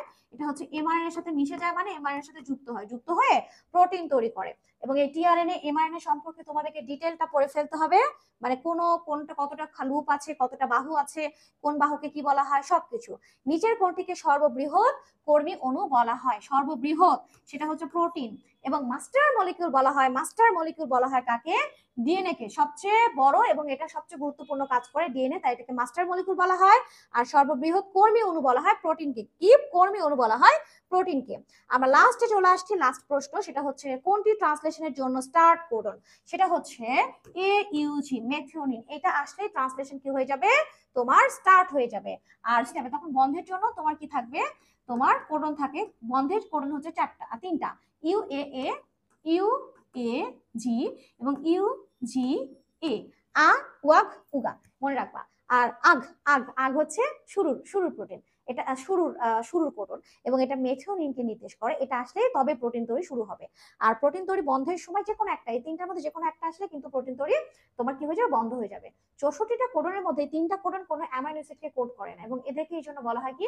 Stop codon. এগুলো যে কোনো একটা আসলে প্রোটিন তৈরি কি হয়ে যাবে? বন্ধ হয়ে যাবে। জেনেটিক কোডনের বৈশিষ্ট্য, তারপরে হচ্ছে কোন অ্যামাইনো অ্যাসিড, মানে 20টা অ্যামাইনো অ্যাসিডের তোমার নাম এখানে দেওয়া আছে সুন্দর করে। এক একটা অ্যামাইনো অ্যাসিডের কোডন হচ্ছে এক এক ধরনের। দেখা যাচ্ছে একটা অ্যামাইনো অ্যাসিডের 4টা কোডন থাকতে পারে, 6টা কোডন থাকতে পারে, 2টা কোডন থাকতে পারে। এই নামগুলো একটু সুন্দর করে মুখস্থ করতে হবে, ঠিক আছে? তারপর তোমার জিনের বৈশিষ্ট্য, জিনের সংজ্ঞা, জিন কোথায় অবস্থান করে, লোকাসে অবস্থান করে, ডিটেল টোটাল এবং খুঁটিনাটি যাবতীয় যা কিছু আছে এই চ্যাপ্টার থেকে সবকিছু তোমাকে পড়তে হবে। তাহলেই তুমি কি করবা? সুন্দরভাবে এই চ্যাপ্টার থেকে যাই আসুক না কেন অ্যান্সার করতে পারবা। তাহলে আজকে আমাদের এই গুরুত্বপূর্ণ ক্লাসটা শেষ হয়েছে। নেক্সট ডেটে আমরা আরেকটা গুরুত্বপূর্ণ ক্লাস নিয়ে চলে আসবো ইনশাআল্লাহ। সেই পর্যন্ত ভালো থেকো। আল্লাহ হাফেজ।